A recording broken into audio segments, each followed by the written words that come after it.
It's time for the Ship's Gonna Happen podcast. Here with a load of laughs, info, and fun, it's Tony B, Dave B, and Timmy D. Before I go alone. Don't ask me this and one more song.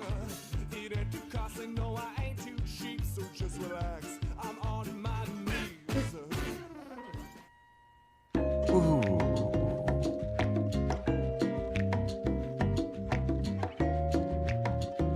Welcome to the Ship's Gonna Happen podcast, episode number 121. My name's Tony B. David B is here, and special guest sitting in today is Matt G. He's going to help us out with the Reckless Club, I think, David. So I'm looking forward to this one. Yeah. The views of Ship's Gonna Happen are purely news-driven and do not express the views of any transportation provider or any business entity that uses any transportation provider. We do it because... Transportainment. Boom! It's transportainment. That's right, David. David and I own that word, transportainment. If you use the word, you shall pay us $1 each time you use the word. Send it to the Ship's Gonna Happen Studios.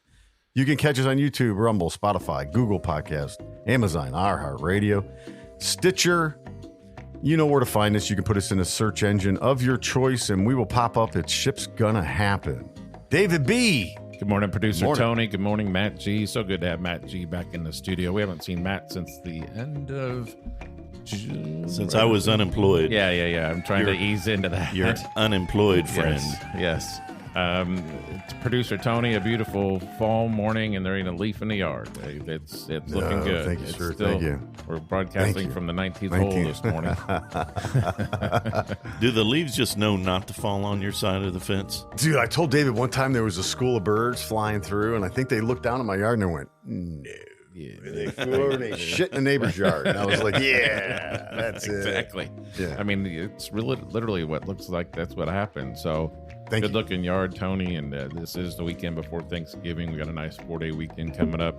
This show, along with all of our Yeah. other shows, are brought to you by The Great Divide, 743 East New York Street, downtown Indianapolis. Great place to go after Ship's Gonna Happen week. Great place to go to unwind, hear some good music, get a great meal, chat it up with the locals, drink way too much, just like I did last night. I was in there and had a great time. It was an epic evening last night. Oh, you were there last night? Yeah. I bumped into a couple of Matt G's new co-workers, and they had nothing but positive things to say about Matt, and they were so excited to have him. Lucky to have him. Yeah. We're going to catch up with Matt and see what he's been up to here shortly. Matt G, how have you been? It is so good to see you. How's the family? And we hear you have a new job. Can you Yep. tell us a little bit about that? Yep. So I am employed again. Yep. So that's a positive. Yeah. Good. That does deserve a little bit of a We knew it wouldn't last long. Yeah. You know. Yeah. Well, you never know, really, right? Right. Well, So no, I'm talking about the day and unemployment. age. Well, the Well, unemployment, yeah. I mean, Yeah. it had to come to an end at some point, but yeah. So it came to an end pretty quick. So Are that you, was are positive. you really liking your new fit? And is your role somewhat of the same type of role that you had when you were with Yellow? Yes, and no, but it is very similar. You know, strip it down. It's a sales manager role, so you're managing several people. I'm not managing as many people as I usually did. I usually was managing somewhere between 10 and 14 people, and I'm managing 7 this time. Are you still managing these people on a regional basis, or where are these people all located in Indy, or where is everybody?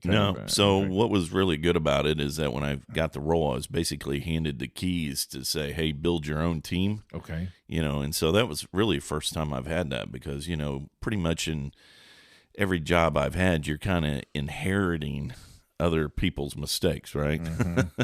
Okay. So to say. Well, I got to pick what I thought was the best of the best and bring them on board. So Nice. when you've got great people working for it, I've said this over and over again, they're whether you succeed or fail is going to fall 100% on their shoulders. You are only as good as who you have around you. Absolutely. If they do, I mean, because you can, I think I've said this before, you can have, your team can survive a bad single manager. Now maybe a company can't survive bad leadership, but you break it down to a single pod. If you've got people that are going to do the job and you're not running them off, at least, and they're successful, be a poor manager, but it doesn't work the other way around. Like, you can't be the world's greatest manager and have a bunch of puds working for you, and expect that you're gonna do anything that's worth anything. So, got a really great group of people, and then I would say the biggest difference. Well, I'd say there's two things. One is, it is so nice to not be working for a large multi-billion public company that has so much bureaucracy and red tape that you barely could go piss without, getting a handwritten permission. So let me ask you this. So like in that mental change, do you find this to be, because you're pretty good at what you do, you could have survived there as long as they did, right? Uh-huh. So absolutely. Do you mentally, how do you feel mentally about it? Like, are you? It's liberating, I guess, is really the right word, because you've got people that, and I would say, over there, your immediate managers trusted you to make decisions, and probably the same thing could be said for the manager above that manager. But at the very top, at a big company like that, it's, everything, people talk about micromanage, but really when you have something that has so many layers and is so big, and you've got a vice president of sales, let's just say, that's over hundreds and hundreds of people, there's really no other way to manage it than just by doing it behind a computer every day. You're not riding with these people every day. You're not seeing how they make sales calls. And so those policies that they kind of blanket roll out, right? It works for some people, it doesn't work for others, but they don't care. It's just there's too many people to manage, and so you just kind of have to do things black and white. And I think when you're working for a smaller company like this and they empower you to make decisions, that's probably the hardest mindset, is to get through your head that, hey, if this makes logical sense, and I'm a very pragmatic person. I can't, my brain doesn't work any other way than logical. Mm-hmm. So it always was difficult when we would go against the grain of common sense. And so now I get to make logical decisions, and I'm supported for those decisions. Doesn't always mean it's going to be the right decision. But at that moment in time, the thought makes sense of why you do what you do, or the decisions that you make. So that's the easiest word, as I'd say, liberating. And also the other piece of it is, at just kind of more general level, the fact that I'm not in the LTL industry anymore. Holy shit! I should have done this. You can. I should have gotten the hell out of LTL from day one. You rest easier at night. It's just, I think we've talked about this, where we've said, and you're somebody that controls business, whether it's parcel, truckload, mm-hmm. All these different modes of transportation that your company expects you to try to figure out how to costly do stuff, right? Right. Well, and we've talked about this, and we say, all right, you got 10 problems a week. Mm-hmm. How many of those are tied somehow to LTL? Most of them. Yeah. Not all of them. Yeah. And so why do I want to be on that side of the fence that's causing the customer? And it doesn't matter how good I am. And it really doesn't matter how good the LTL company is. They all make mistakes. They all have billing. I mean, the billing and the invoicing in the LTL industry is out of control. Yeah, it is out of control. Do you know what the error rate is? For do you know what it is? For the industry? Yeah. I don't know. I'd say 10%. A little higher. 15. A little higher. 20. Mm-hmm. That's not what I'd say. That's the number one issue that we have. Is right. We miss them. Excuse my language. Every damn thing. Yeah. In comparison, and especially because they try to auto it, and right. And especially when you compare it to, I mean, it's one thing if it's not matching, the tariff if you didn't run like a quote, but if you ran a quote, mm-hmm. I bet you to a quote, I bet you it's even higher than 20%. Yeah, it's right. There's so much it just goes into it, between. It's just an antiquated system with class system, and and now class, basically almost every class down in MSC is based on density. Whereas, when it was created, Right. I mean, when I started in the industry, there was, I believe, just plastic was a density item. And Class 125. And maybe there was something with machinery. Yeah, if I remember right, there was like class used 85 used and machinery. Yeah. Other than that, New 85. it was just like, used hey, 150. that whatever in front of you, that pencil is going to be this. Period. Right. Doesn't matter if you put it on a pallet by itself, one pencil, or you put 60,000 pencils on so there was no. It just was a class, and it's a particular NMFC number. So now that the whole thing is swung to density, basically, you're just like, well, why just not go to just get rid of the fucking class and be done with it? Yep. So, you look good though. You look fresh. Yeah, you look really good. I can hang you. With what you're wearing, I can hang you up on my wall. Yeah, you would fit right in. It's just representing the Cubs this morning. Right, looks good. So go back to talking about building your team. Are you done building your team, or are you still looking to bring people on? For right now, and how many do you have? So I've got 7 guys. I call them the Magnificent 7. There you go. Yeah. So I've got. I got to record that. One out of Indianapolis, which is Timmy, and then we've got one out of South Bend, one out of Detroit, Toledo area, one out of Cincinnati, one out of, call it Bowling Green, Kentucky, Louisville, Nashville market. I've met that gentleman before. He's Andrew. Super nice. Yeah. And then I've got a guy out in Raleigh, has basically Raleigh and Greensboro, North Carolina. Wow. And then I've got a guy in Kansas City. Are all of these people former Yellow employees? They are. They are all Yellow people that. And everybody's adapting well. Is it? Again, I think that they run into similar issues that I think all of us are fighting, is just kind of breaking that mindset of, do I got to make 8 calls a day, and do I have to, I got to.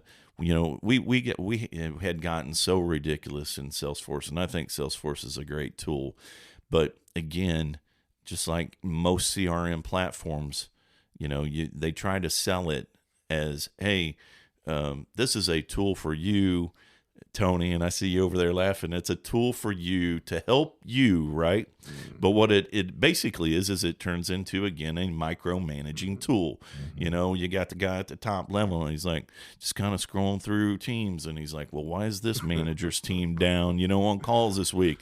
And then he goes in there and he's like, hey, this guy only made 2 calls last week. What's going on? Right. And then he bitches to the vice president of some other level, who bitches to some other director at some level. Because you were like in it deep. Oh yeah, right. You like had a So I had a trainer of it, right? Yeah, so I trained with it, but it just like every time you turned around, they're like, well, we need to get this in Salesforce. We need to get this new thing in Salesforce, and then and it just becomes this. I with my team, I keep talking about how do you spend your time? Is your time spent trying to, if you look at what you're doing, does it directly correlate with growing revenue? If it does not, then we really need to ask ourselves, should we be doing this? And I think, especially when we were at Yellow, I'd say 75% of a salesperson's day was nothing about growing revenue. It was about defending the sale, whether it was poor service damages and billing errors through the roof. That you just constantly, and they say, well, send it off customer service. Well, customer service doesn't get back for like a week. And it's like, they're going to ask me 40 questions about what's wrong with it. I could just fix it in 5 minutes and be done with it and not even have to fight this game, right? So it's easier for me just to do it and get it back to the customer timely, as opposed to use our support. I put that in quotes because it wasn't much support. So, I'm sure other LTL companies are better than others in handling these things. But I'm also positive that they also all battle these things daily. Same battles. And so the fact that I'm out from underneath that heavy rock Yeah. is and then for me, it's been a learning. I've been in the industry, 30 years, and now I'm learning new things myself. So really understanding, I never actually quoted truckload. I sold truckload, but now I'm kind of learning how the market works and quoting that out, learning we're selling international, never sold international other than Canada and Mexico. So kind of learning that side of the business. Drayage, we kind of did a tiny little bit at Yellow, but really kind of understanding that. Same thing with intermodal and warehousing. We've got warehousing. I didn't know anything about warehousing. Wow. So for me, it's been it's been new, and it's been exciting, and it's been liberating, and like I said, I'm learning new things. And so when you kind of come to the table, we're just kind of like, hey, we do everything we can. And I've told what's the name of the company again? It's Direct Express Logistics, DXL. And we have our own assets too under a company called Express Cargo. I didn't know that. Yeah. Mm-hmm. So we do things a little different. I mean, we're mainly the brokerage side is what we sell for, but we also sell for the asset. But you've got so many large companies out there. They've really tightened the belt on brokers, and it makes sense because there's only 1 million of them out there, right? Right. So you have to differentiate yourself, and one of our differentiations is the fact that we do have assets, right? So the assets can get us in the door, and then we can bring the brokerage in behind it to support, other needs that the customer may have. And then unlike, other brokers that are probably, and this, you're getting 1 million emails a day, you're getting 5,000 phone calls a day. Yep. From some 22-year-old that just got out of college and doesn't know shit about the industry. Right. We have an outside sales team like you would have from LTL. And, we're bringing a ton of experience to the table. Tim is our youngest, and I would say the least seasoned, and he's got 20 years. He's got 20 years. So we don't have anybody that's got anything less than 20 years. So let me ask you this real quick, because David touched on it earlier. If you were to, hey, good morning, Timmy D. How we're doing, sir? Timmy, should we be quiet? Should we be quiet? I'm about as loud as I'm gonna be. That sounds like I know you're trying to be quiet because you're hunting. Tim's called in this morning. Is that a hungover voice too? It sounded. I detect a little maybe. Might be still drinking.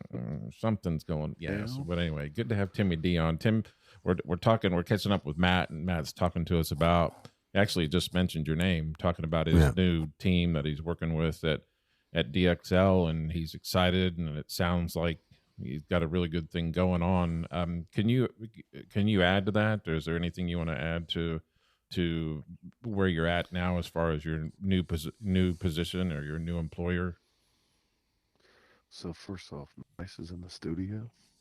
Yes. Mm-hmm. Yes, I am.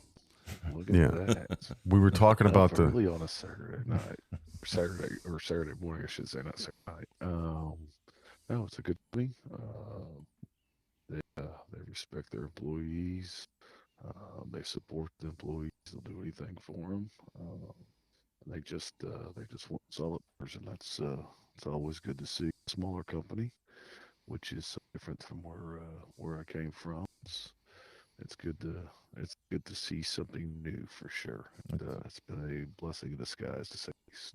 It's the same thing Matt was saying, pretty much. Yeah. What's the transition been like, Tim? Because you're an old LTL guy, right? So what's that mentally physical transition into? You're not, really looking for LTL anymore, man. Has that been a big change? It's a little different. It's a little bit more relaxing as far as it's pretty simple. You pick it up from one place and drop it off at the other. You don't have any other BS in between it all. And invoicing issues and service issues. Outside of making sure the drivers there's no headache. I shouldn't say no headaches, but there's the simpler model than I'm to, and I will say that it is tough to get by some of this red tape. I didn't realize how rude people were by not responding, or just how many people have just, I don't know, don't allow others in, if that makes sense. I don't know if COVID thing or what, but it's been interesting, at least. We kind I of would say it's tough, right? The Yeah. market is completely soft right now. It's the softest I've seen it. Do you see that, David, on your side? Yeah, Do you think completely. it's We soft? kind of, yeah. We touched on this, Tim, a little bit right before you called, where Matt's like, and I'm definitely not defending how rude people are, but if you're on my end and you get the constant bombardment every day of 20 plus or however many people that are calling you, you kind of, I don't even acknowledge those emails or whatever. I just kind of shove them to the side. I'm like, I mean, just because it's a constant bombardment. Again, I'm not sticking up for those people being rude, but I get why. I mean, just because it's that way. It's just like, you're like, stop. I emailed you myself. Started. You never replied. Right. I just Hang up on this guy. Thank you, Tony B, for letting me talk to Dave. He doesn't let me talk to him all. Yeah, There you go. So anything else either one of you want to add about kind of where you're at now versus where you were, or?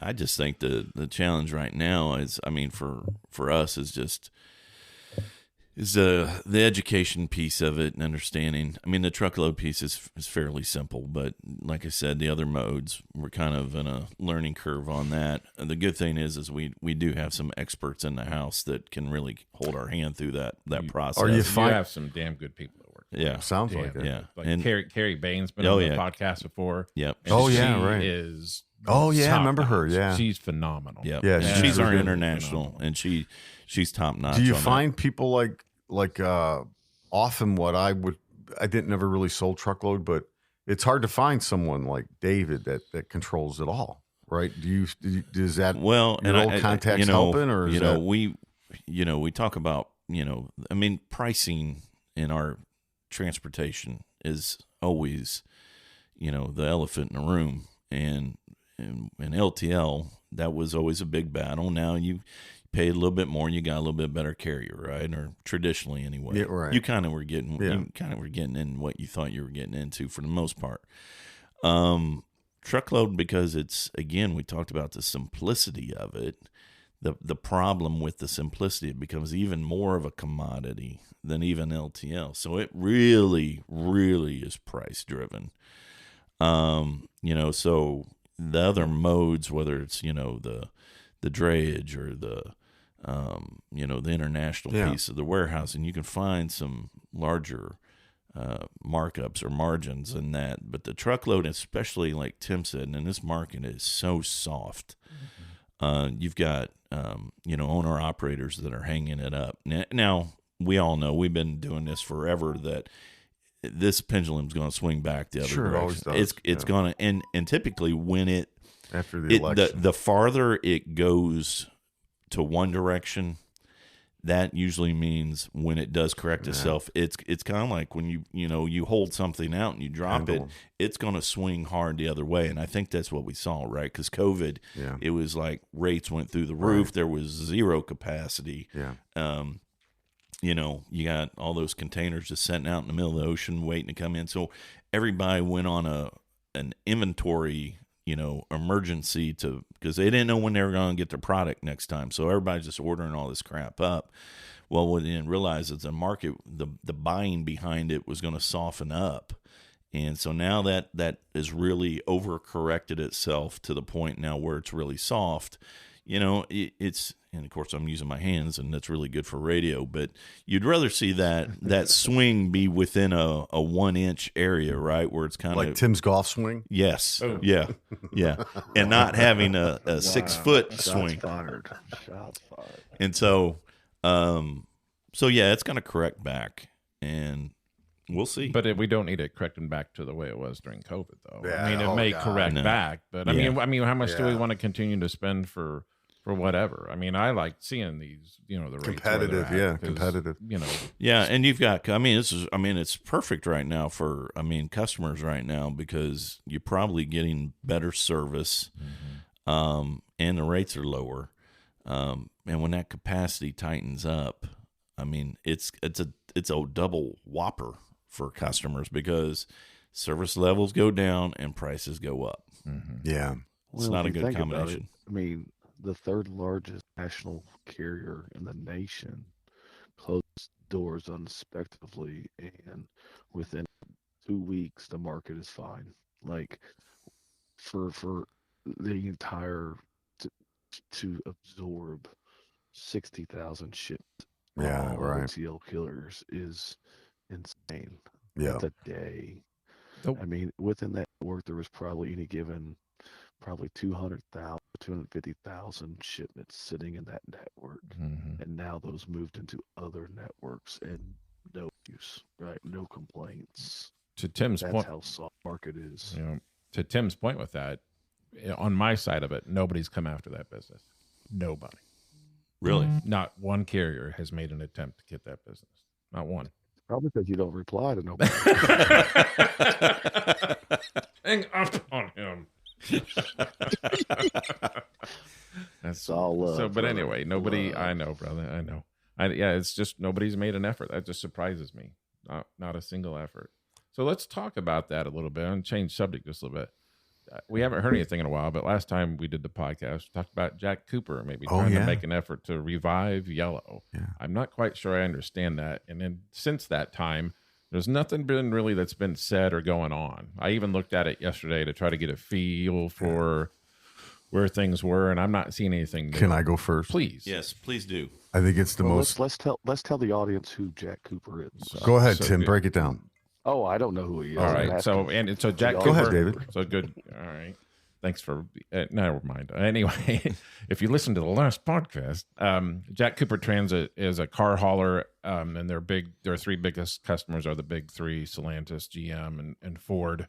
And they want to make a $2 billion bid to revive Yellow, to bring 30,000 jobs back and kind of get Yellow going up again. And I just can't wrap my head around how that's going to happen. And Tony has a little bit more detail about Jack Cooper Transport itself, right? Yeah, I mean, they've been doing it a long time. I mean, would love 100 years. Yeah, would love to see that something happen like that. Wish it would have been earlier. We So- would have came out with that, So right? Tim, to add to that a little bit more, they wanted to extend that $750 million loan. They wanted to extend it out that- for 5 more years. Yeah. And then And it's not bring so 30,000 jobs back. Yeah, Would you, either but one it's- of you, even coming- consider? it's No. coming from a guy who So- just declared bankruptcy 3 years ago. All right. Go ahead, Tim. Sorry. So here's I've got a little insight on that. I've talked to a few people on the end that's still inside, Mhm. and there is a little truth to that. I guess there's some big locations across the country that they actually called a local union hall and had them make some calls out to Figured it'd be a tie-in So- with that. to find out if some of the workers would come back and work. Here's one question I've got. Basically taking a straw poll to find if they would come back. And So what was the result, Tim? What'd they find out? Do you I know? don't know. No, Is because I that- don't know the management side. I don't know the union side. as So much. Tony, Yes, did Estes buy the property officially? They put a bid in for 1 Yeah, 1.5. Were they the high, they were the highest bid, right? Old Dominion outbidded them. Oh, they and then did. they came back and they outbidded Old Dominion. So at some point that bid's got to stop. When's this? Is it not stopped and been End of the cut? month, I think it's kind of done. the And so 27th, who's in the lead? November 27th, the judge said. Yeah, right, Jack- Tim. Jack Yeah. Was the Cooper. last. And that, Yeah. What'd you say, Jake? Matt said, "Who's in the lead?" I said, "Jack Cooper." He might. Well, he. I don't think he officially. well, then my other Put that question in. is that bid just for property? Is it for property and It- is it equipment? What is it for? My understanding is it's to facilitate the bankruptcy and the selling of the assets. That does All not of give it. Estes anything. All of Estes it. would have to participate in the bid process Right. too. Yeah, and it's everything, right? Yes. It's not just the it's equipment, or equipment. just the It's I thought it's mostly when properties. this first started like a month or two ago, everything I saw was about property. Yeah, it's about properties. So I thought there Yeah. was going to be like a separate, like a bid on the property and then a bid on the equipment, or maybe I misread. No, that. I think you're right. And we should clarify because that my thought was is if one of the LTL companies bought the property, or at least got to where they were in control of the bankruptcy piece of that. If you're Jack Cooper or really any other company coming from the outside and that does not already that's already not an LTL company, and with an LTL company, you have to have cross docks, right? You have to have that. And if you're going to be nationwide, you're going to have at least over 100 of those. So what I couldn't wrap my head around is why would they be bidding on just equipment unless and I guess Estes could sell them after taking over the bankruptcy, could sell them pieces that they wanted to. They could do that, yeah. Now, but again, to your point about the bankruptcy and then the debt piece of it, and I know you're going to go a little bit more on that detail, but I don't get it. I don't see how it makes any sense.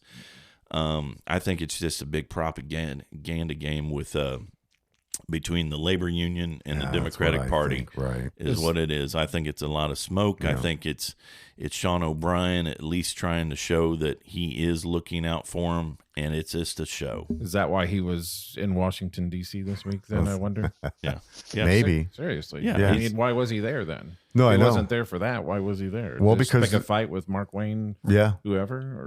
And he's a former MMA fighter, I think, or something like that. Yeah. But yeah, no, David, that's a good point because I believe the Biden administration is entertaining that Jack Cooper thing to an extent. Like they're actually they kind of say that might work. Because when they talked about Sean O'Brien and that representative kind of getting into it, they didn't at all mention on why Sean O'Brien was there. I'm like, well, why is he there? I know, yeah.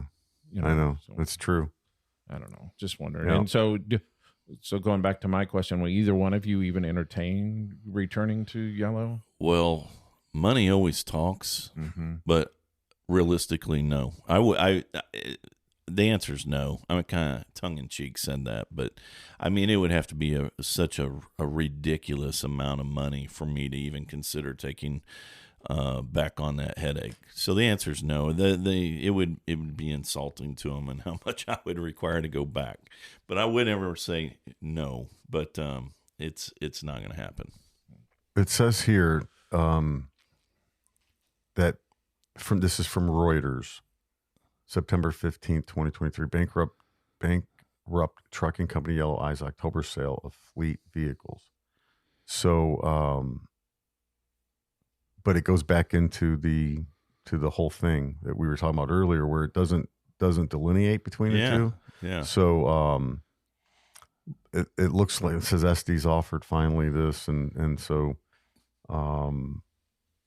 yeah, I think it's a done deal. Unless the government were to step in. And you mean where Jack Cooper's not going to? Yeah, I don't think so, no. And David, and Tim bringing that up, that I had originally thought when I heard of it, that's the union backdooring this thing somehow, maybe trying to get it open regionally, some parts, maybe, that could happen. That could happen. Like maybe the controller sells them a section of terminals and equipment. I don't know. And then it's Jack Cooper next day, Midwest lanes. I don't know. But yeah, then you'd have all the other guys from all the other parts of the country bitching at Sean O'Brien. Because they're usually, what is it? The one for whatever and all, whatever, one for all or whatever expression. So I think if he couldn't get it for everybody, I mean, that's just how a union works. It's everybody gets a piece or nobody gets a piece. And then except for him. He'll get his piece. It's competitive out there, too. Like, if you have zero freight. I mean, we just talked about, David and I did a topic on a Covenant truckload.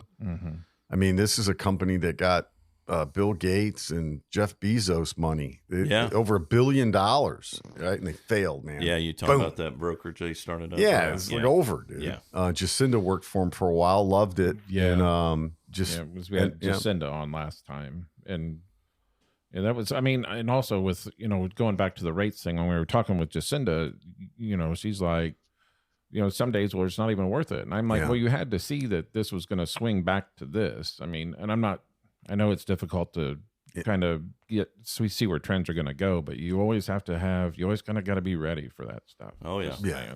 Yeah, and it's like if you're independent like that, I think Sure. you gotta be busy constantly, or those gaps when they come, you're not going to get picked, and they're going to go with a national that's got a cheaper rate, right? Yeah. And it's got more power to underbid you. So I mean, it's tough. It's really tough.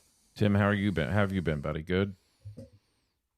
Oh, I am. Where are you at this morning? I'm in Madison, not Madison, China, Indiana. Look it up, find it. I will. All right. We got If you blink. we got a Peru, I got live Indiana, Google Mexico, Earth. Indiana, and we have a China. I didn't know we had a China. Brazil, Yeah, Peru, Find Mexico, China, Mexico. Indiana, and then Mex- and then find Turkey Branch Road. Atlanta, Okay. Indiana. There's an England. Yep. What's that? There's an England, Indiana. Is it really? Mm-hmm. Yeah, it's way down south. Do you know there's a Philadelphia, Indiana? No. Mm-mm. There's Tim- an Indiana, That's right down Pennsylvania. It's Mind blown. Mind blown. Yeah, there's right in Pennsylvania, right? Yeah. They did. Yeah, did something happen there years ago that was big. They must, not didn't they have a sure. basketball team? I think there's a University of Pennsylvania in Indiana. Yeah, there is. Is that right? Yeah. so- like they won Division III. I don't know. They're tiny. Yeah. Yeah. So, Isn't one of those D3 schools playing for the national championship this weekend versus a place out of Michigan? Would that Does that be? sound It right? seems College a little football? early. It seems early. It's like the I think NAIA it's this playoffs are weekend. just starting this weekend. Oh, Maybe. Okay. But like NAI playoffs. You should are Google still- that, Tony. Producer Tony, you should Google it. I think so. I think I heard that trivia Okay. hey, man, I'm driving earlier this week. still trying to wrap my brain around China, India, or Indiana. Yeah. China. There it is. Son of a- Oh yeah. Holy If you shit! go just to the east of it, look up Turkey Branch Road. You'll find gravel. You'll see an asphalt pit. I'm right next to it. You won't see me though, because I'm in camo. Woo. Oh my god! Damn, dude, that's a lot of country. Holy cow! Wow. This is in the southwest corner of Indiana. Really, Southeast. southeast corner. Wow. Okay. It's how far outside of Madison? It's near Madison. Yeah, it's like Okay. 40, 50 miles Yeah. north of it, maybe. Tim? I own that town for a weekend every year. Nice. Hey, do you Shipley's know- Biker Bar? Good burger. Do you know I There- recently there's- talked to somebody that you and I both know, Tim? Oh, who's that? Harth Harrison. Oh yeah, he's down here with me in the same set of woods. Is he really that son of a gun? Give Just Harth a talked to him on hug the for me. radio. Give him a hug for me. He's a good dude. You want me to put him on, you want me to put him back on the radio? Hey Harth. No, you don't have to. Oh wait, he's walking down out of his stand at 10:30. I'll Yeah. call him. I should have Yeah. recorded a gunshot sound. You guys missed it. Remember last year? You guys were 2 minutes or 4 minutes too late. Yeah. Have you seen any I've deer seen- this morning? Or? I've seen 2 does this morning. I let them walk. Okay. One maybe not a great shot. One was a really good shot, but figured I'd be nice this morning to see what happens. Okay. But a buddy of mine Somebody's got one. You mama. guys were talking about Philadelphia. Yeah. Mhm. A buddy of mine's hunting there this morning. Just got him a little buck this morning. So there's deer in Philadelphia, Indiana too. Are you sitting next to crickets, Tim? That's what I this, am not. this show is, crickets. Cricket, like a team of crickets. Oh, the audience. So Oh yeah, hey, let's you know what? So we're gonna end. Get in, yeah, we're gonna end this. right now. We're gonna end this portion of. Hang with us, Tim. Don't go anywhere. We're gonna end this portion of the Ship's Gonna Happen podcast. Boy, Tim's really going to contribute to this next Yeah, segment. I warned him. I warned I him. think Tim was born I this warned year. him. Was this And, year? so now we're switching to the Reckless Club podcast. And Tim, I'll go into more detail with you that in private. I know we're kind of throwing this on you on kind of a last minute thing. And so we're going to discuss music, specifically today, the music of the year 1980. Not the decade of the 80s, but specifically the year of 1980. And a lot of things, Tony and I have kind of talked about this a little bit. A lot of things happened in 1980. A lot of different kind of music came out in 1980. Like one of the notable things that I kind of have in going through my notes that I prepared a lot more for today than I have for 3 years of the Ship's Gonna Happen podcast. is- Let me kick it off though. Let me All kick right, it off. please go right ahead. I'm All right. sorry. So last week we did we did movies from 1980, right? Mm-hmm. And then David B has got the helm on this one for the 1980 music. Yeah. And this is sponsored by the Reckless Club. The Reckless Club podcast or whatever. And so, like, Blondie was really popular in 1980. Her song Call Me came out. Pink Floyd's The Wall came out. Olivia Newton-John, her song Magic. Rock With You by Michael Jackson. Escape, the Pina Colada song by Rupert Holmes. Cars by Gary Newman. In Cars. Cruisin' by Smokey Robinson. And the Reckless Club favorite, Biggest Part of Me by Ambrosia. So when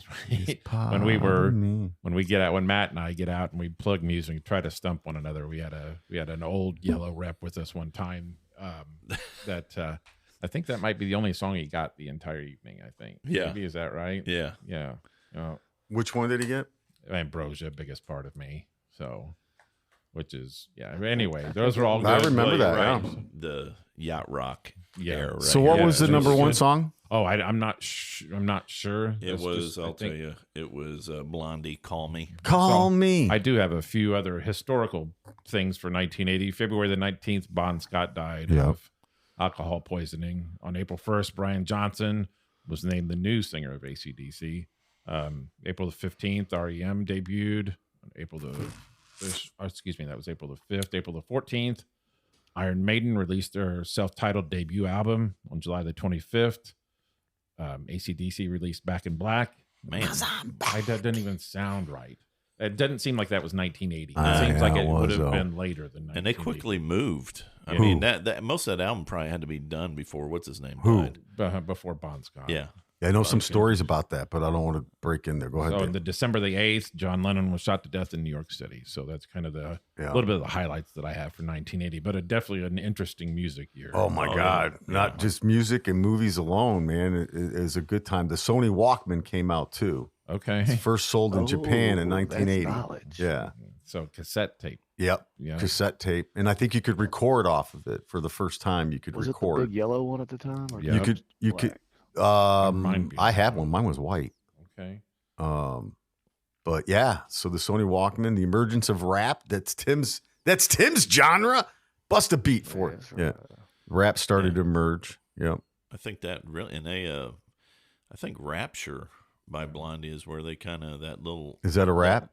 She has a little rap in there, and I think they kind of contribute that as kind of no like kidding. the beginning of that. Yep. Wow, dude, that's deep. U2 released the song "I Will Follow" in October of 1980. So there's just a lot of. It's just huge names after huge names. I mean, you've got the Off the Wall album with Michael Jackson, and a lot of the hits that are on that. I see a lot of Anne Murray on here. Yep. Guess who also started in 1980? Who's that? Is before you were talking about it earlier. It's before they became huge. That generation of the 80s got to watch the MTV. Oh, MTV. Yeah, it started like in 81. Okay. Late 80 it started, but they say it 81. Okay. But they say it started in 80. Bob Seger, Eagles. Oh, shit. Yeah, as a matter of fact, that was the last Eagles album. So that was the last because time they didn't perform again until 1994. Yeah, The Long Run. That was their last album. In the long run. That's a great song, man. Yeah. Eagles are freaking awesome. I had this. Curtis Blow released a song in 1980, and I was a huge Curtis Blow fan. Yeah. Oh, really? Right there. What was that song? That song was called "The Breaks," and that was in. So, but I love Curtis Blow. He was really good. So his song "Basketball" was probably right in that area too. Then I would have probably somewhere in there. But yeah, there's a David B. lot of 1980s music. You had something on country, didn't you? We talked. So that was kind of right about where some country music would hit the top 40 pop music. Like Eddie Rabbitt, Kenny Rogers. And then Johnny Lee with Looking Ronnie for Love. Millsap. Oh, yeah, Ronnie Millsap. Yeah. Looking for Love in all the wrong places. Love in all the places. So most, if not all of those songs, were they part of a movie soundtrack or were they on their own? I'm just trying to think out loud how they actually invaded the pop top 10 or top 40 or whatever. That one definitely was part of that movie. Just wondering. or whatever. Charlie Pride had the number. Yeah, too bad you can't play the music without getting sued. But if you're going to do it, you might as well play all One of them. day Get at a time. Oh, One Day at a Time came out That was an Indiana. Yeah. That was an Indiana Artist? No. The show was set in Indiana. Indiana. Set in Indianapolis. Oh, I didn't know that. Yeah, so like at the beginning, it's like an aerial. I love that show. I Right did not over know that. Indianapolis, like where you see like the Really? 65 and 70 intersection. Yeah, and it would show, and one of the signs was like pointing to Logansport, like Logansport this way or whatever. Yeah. I'll have to go back and watch that. Yeah. I loved that show. It was pretty good. But let's go back to what Matt was just saying. There are YouTube videos that I watch that they play music and they don't get their, and I'm not trying to advocate for us playing music because I don't know all the legalities of it, but since they don't make money generated off of their podcast, and they don't play a lot of it. It's just a little snip. Snippets. Like, whoops. And again, I'm not advocating that we do that. I'm just Well, if saying Rich knows the rules. Yeah. So, so our we put everything Walmart in his driver, name. Walmart driver Rich Warren is He can get kind of sued. helping us out, or hopefully he helps us out with this after he listens today. He may not want to. Guess Eddie Rabbit's song. Could you guess what? I Love a Rainy Night. That's a good one. Yeah. Is that it? No. Well, it's in there, David. It's in there. It's off that album. Driving My Life Yeah. Away. Driving My Life Away. Yeah, dude, that's a good song. Oh yeah. Oh my God. Wouldn't it be great to just do that and then play all that stuff while we're talking? Yeah, and he died, I think, of like liver cancer. Yeah. Or he had some kind of Willie cancer. Nelson came out with On the Road Again. Yeah. In 1980. Yes, that's unbelievable. Wow. I mean, this is like Very good year for music. and movies. Well, sure. Right? I mean, what a great year. And also getting rid of Jimmy Carter that year. Yeah. Right? Well, technically 81. Yeah. Would have been When he's on his way out. The vote was done end of 1980. Yeah. Right. That's good stuff, man. Yeah. I love a rainy night. That's good stuff. And somehow that son of a bitch is still alive. And his wife. Both of them. And she went into hospice yesterday, Yeah. so she'll die tomorrow. You insensitive. Well, he's been in hospice. I'm joking. He's been in hospice since February. Who? Right. Jimmy Carter. Oh, yeah. I usually thought hospice How old is meant he? like it's kind of it, but How old is he? he's in his 90s. I thought he was at least 95. Yeah. Is he not? The album Hall & Oates Voices came out in 1980. Stand By Me. Rod Stewart, Foolish Behavior. There's quite a few. Was re-released. Was it? Yeah, Okay. and it was a hit. My Oh, bad, was it? my bad. Yeah. No, I'm talking about what I said, David. Oh. Yeah, Stand By Me was re-released in 1980. Oh, okay. The original. My Yeah. bad. Okay. Bob Seger. Against Well, yeah, a lot of Women. Seeger on here. Working on the Night Moves, one of the Yeah. greatest songs ever. Every man, if you're a man with testicles and have testosterone, you know that song. Oh, yeah. And you like that song. Oh, yeah. Because that's a man's song. Oh, yeah. And probably Roll Away. Yeah. Olivia Newton-John back then. Beautiful. Oh, yeah. God, Good. gorgeous. Xanadu. Oh, And yeah. Magic, I really like. In love with her, dude. Song, yeah. Grease, the movie Grease. Mm-hmm. Yeah, Queen, Another One Bites the Dust. Another one Yeah, bites Queen dust. had a few, Yeah. a couple other really good Yeah, songs they're on in here. 1980. One of the most underrated singers in history. Oh, yeah. Yeah, I would say Federer that. Probably Mercury. maybe an underrated band too. Oh, I mean, yeah. Brian May, Yeah. he was awesome guitar, and he's Writes a lot of it too. collaborative. Yeah. Thank you. He's a Yeah. genius. Mm-hmm. Genius band. Yeah.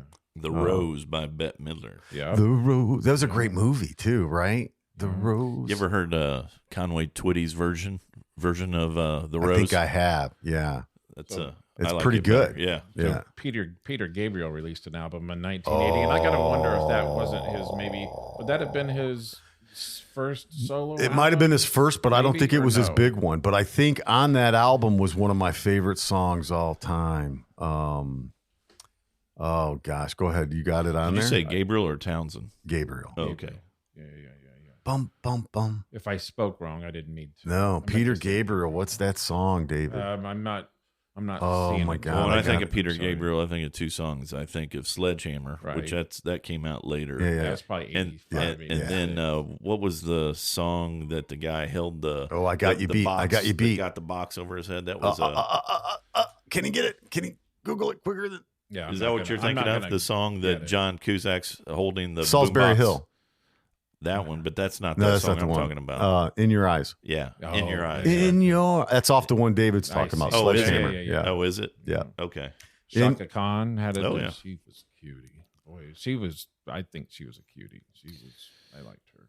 Who? Shaka Khan. Shaka Khan. Yeah, she was a pretty lady. Adam and the Ants. I think you know who produced Shaka Khan? There's a whole story I just stumbled on. Prince and James Brown were buddies, and Prince got his really start by touring with James Brown, and then James Brown got jealous of Prince. Oh, really? Yeah, dude. James Brown was a wild man, and so Prince broke off, and I think he produced that band you're talking about. He produced several of them. Remember the girls that he would do the thing with? Prince. Are you talking about like in the Revolution? Like his. He produced, but he produced some girl band. Lisa. He, and he did. He wrote the Bengals Manic Monday. Yeah. Oh, did he? But he didn't produce Was them. it Manic Monday? He wrote a lot of songs, dude, and he was one hell of a guitarist. Oh, by the yeah. way. Absolutely. He's actually got a song in the top 100 in 1980. Well, just let me say this real quick. Dolly Parton, 9 to 5. Go ahead. Sorry. Prince, real quick. The greatest Super Bowl performance ever. If you ever want to watch it on YouTube, he performs it in the rain. Well, that's when the Colts. Did you see the Bears?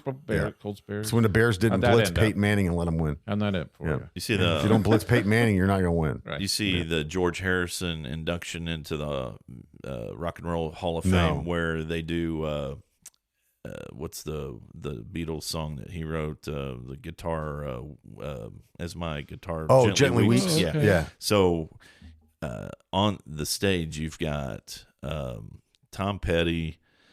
Oh, I have seen that. The lead singer of what's his name slipping my the ELO, the lead singer. Oh, yeah, he's a legend. He was in Traveling Wilburys. Yes. Yeah.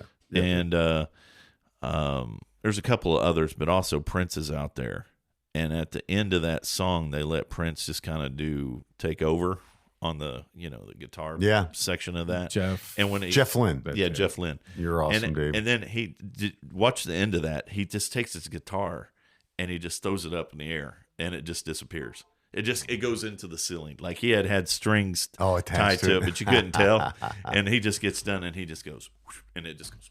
David, you had another one though? No, I'm just kind of continuing to go through this. Psychedelic. So Dolly Parton's 9 to 5. Dolly Parton. 9 to 5. Huge movie. Now that was in that movie? Was that year, right? That was a great movie with Dabney Coleman. My mom loved Dabney Coleman. Yeah. He said he was awesome. in like every early '80s movie. Yeah, and he was so underrated. I loved him. He always played the a dick. The bad guy. Like he was in Tootsie. Yeah. Remember? Oh Tootsie? yeah, Tootsie's the bad guy too. Yeah. Yep. That's funny. The Gap Band. I love the Gap Band. They came out with an album. Forgot about them. Squeeze. Don't hear a lot about them. My phone is taking a minute to kind of catch up. Pat Benatar, Crimes of Passion, her album came out in 1980. And as we had mentioned prior to the call thing, we have Benny Mardones. Mardones, is that how you say his name? Isn't it Mardones? Something like that. But that's just a creepy song. Oh, Which one is it? It's Into the Night. It's the one that says, she's just 16 years old. Oh, leave her alone, they say. Yeah. Surrounded by fools who know nothing about love. Yuck. Yeah, so Creeper. everybody was like, "Hey, dude, you gotta stop."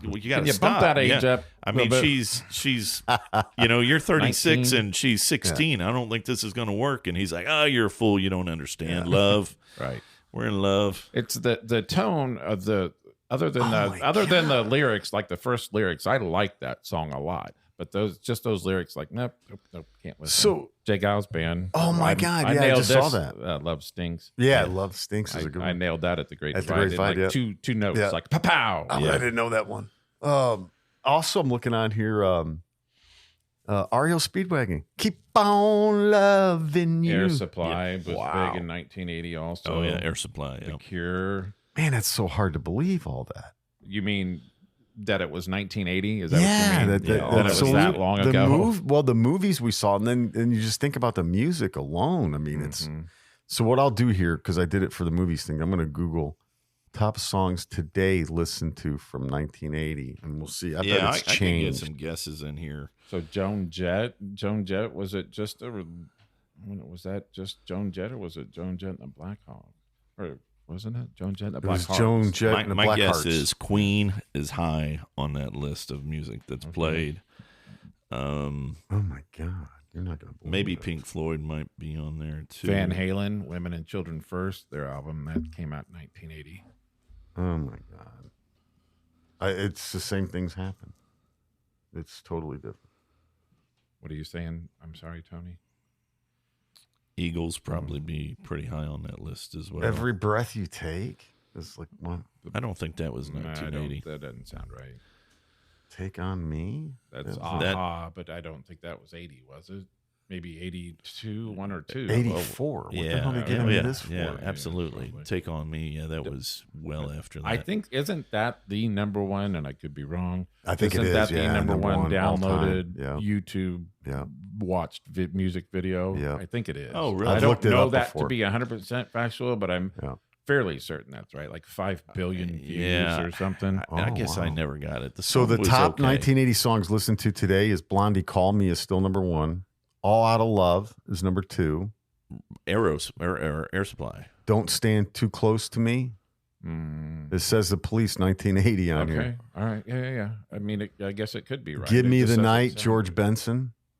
Yep, that's a good song. Take Your Time, SOS Band.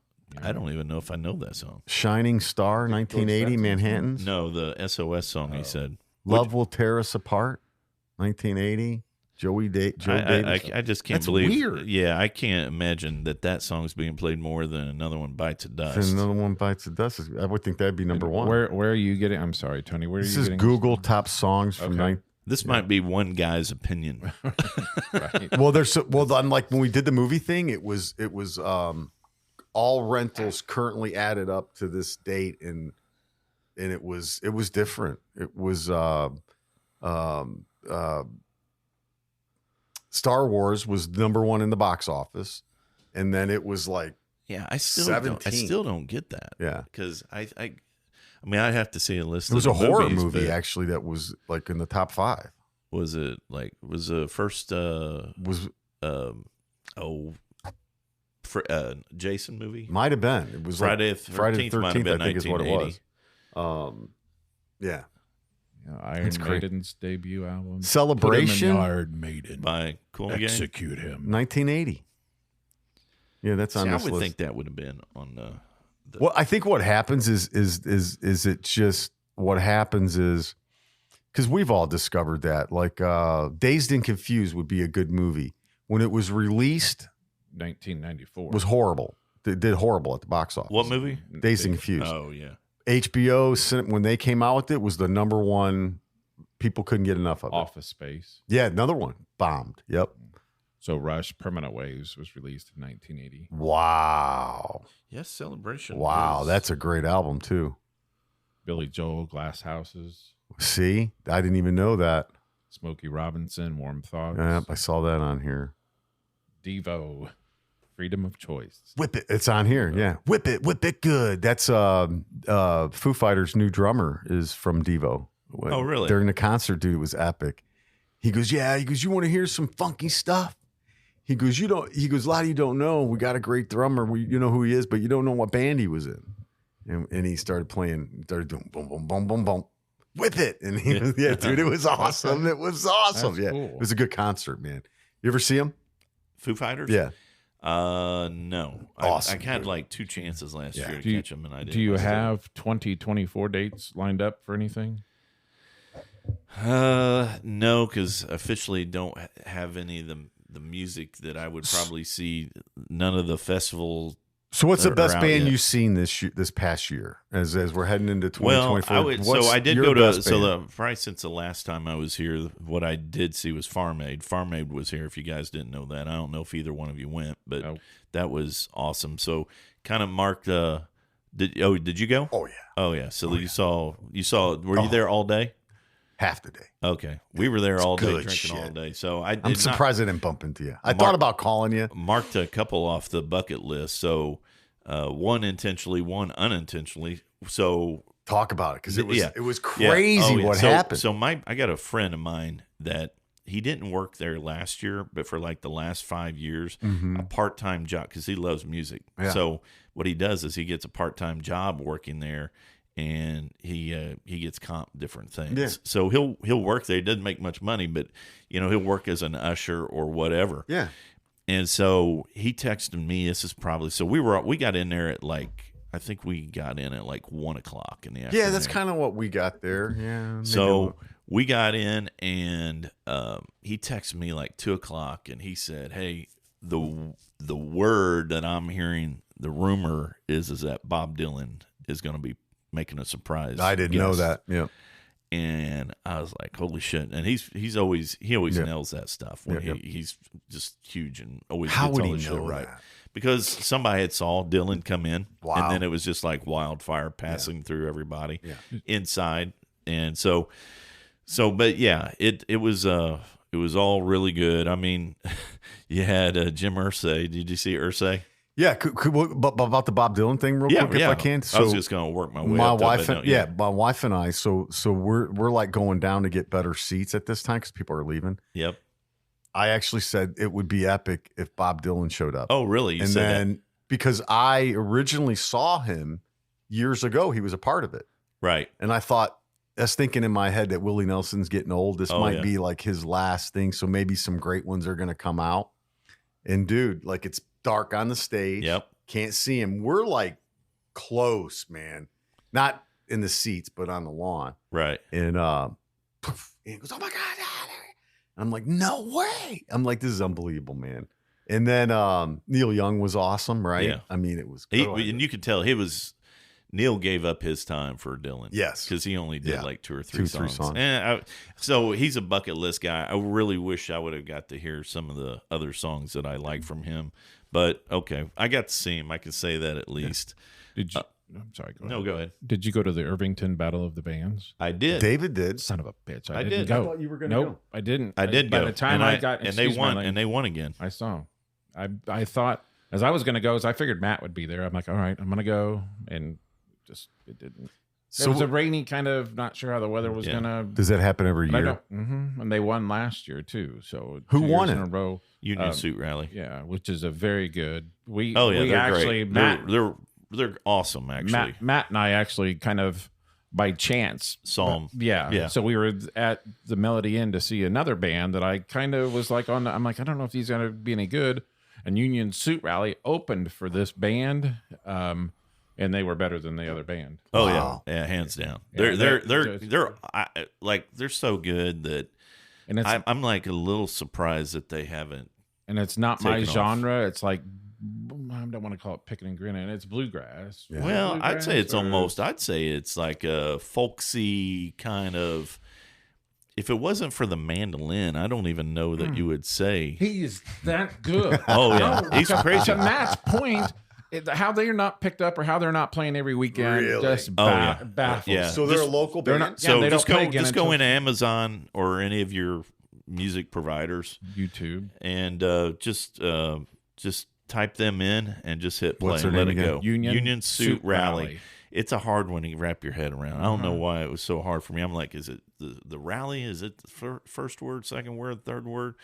But yeah, I almost. I'm like, I had to text Matt and see if he's. Still yeah, on. they're great, and they've actually I don't think they've got it out yet, but they were singing a couple of new songs. They got a new album coming out. So I saw them. Dude, I we saw should- them over the summer at a brewery in Fountain Square. And again, like Matt mentioned, that mandolin player is And phenomenal. he's about as tall as that desk. Yeah. But it doesn't matter. Yeah. Really? He's just it's that's amazing. rips that thing. Oh, yeah. he does. But so they're good. really good. I mean, Yes. it's all string and a drummer.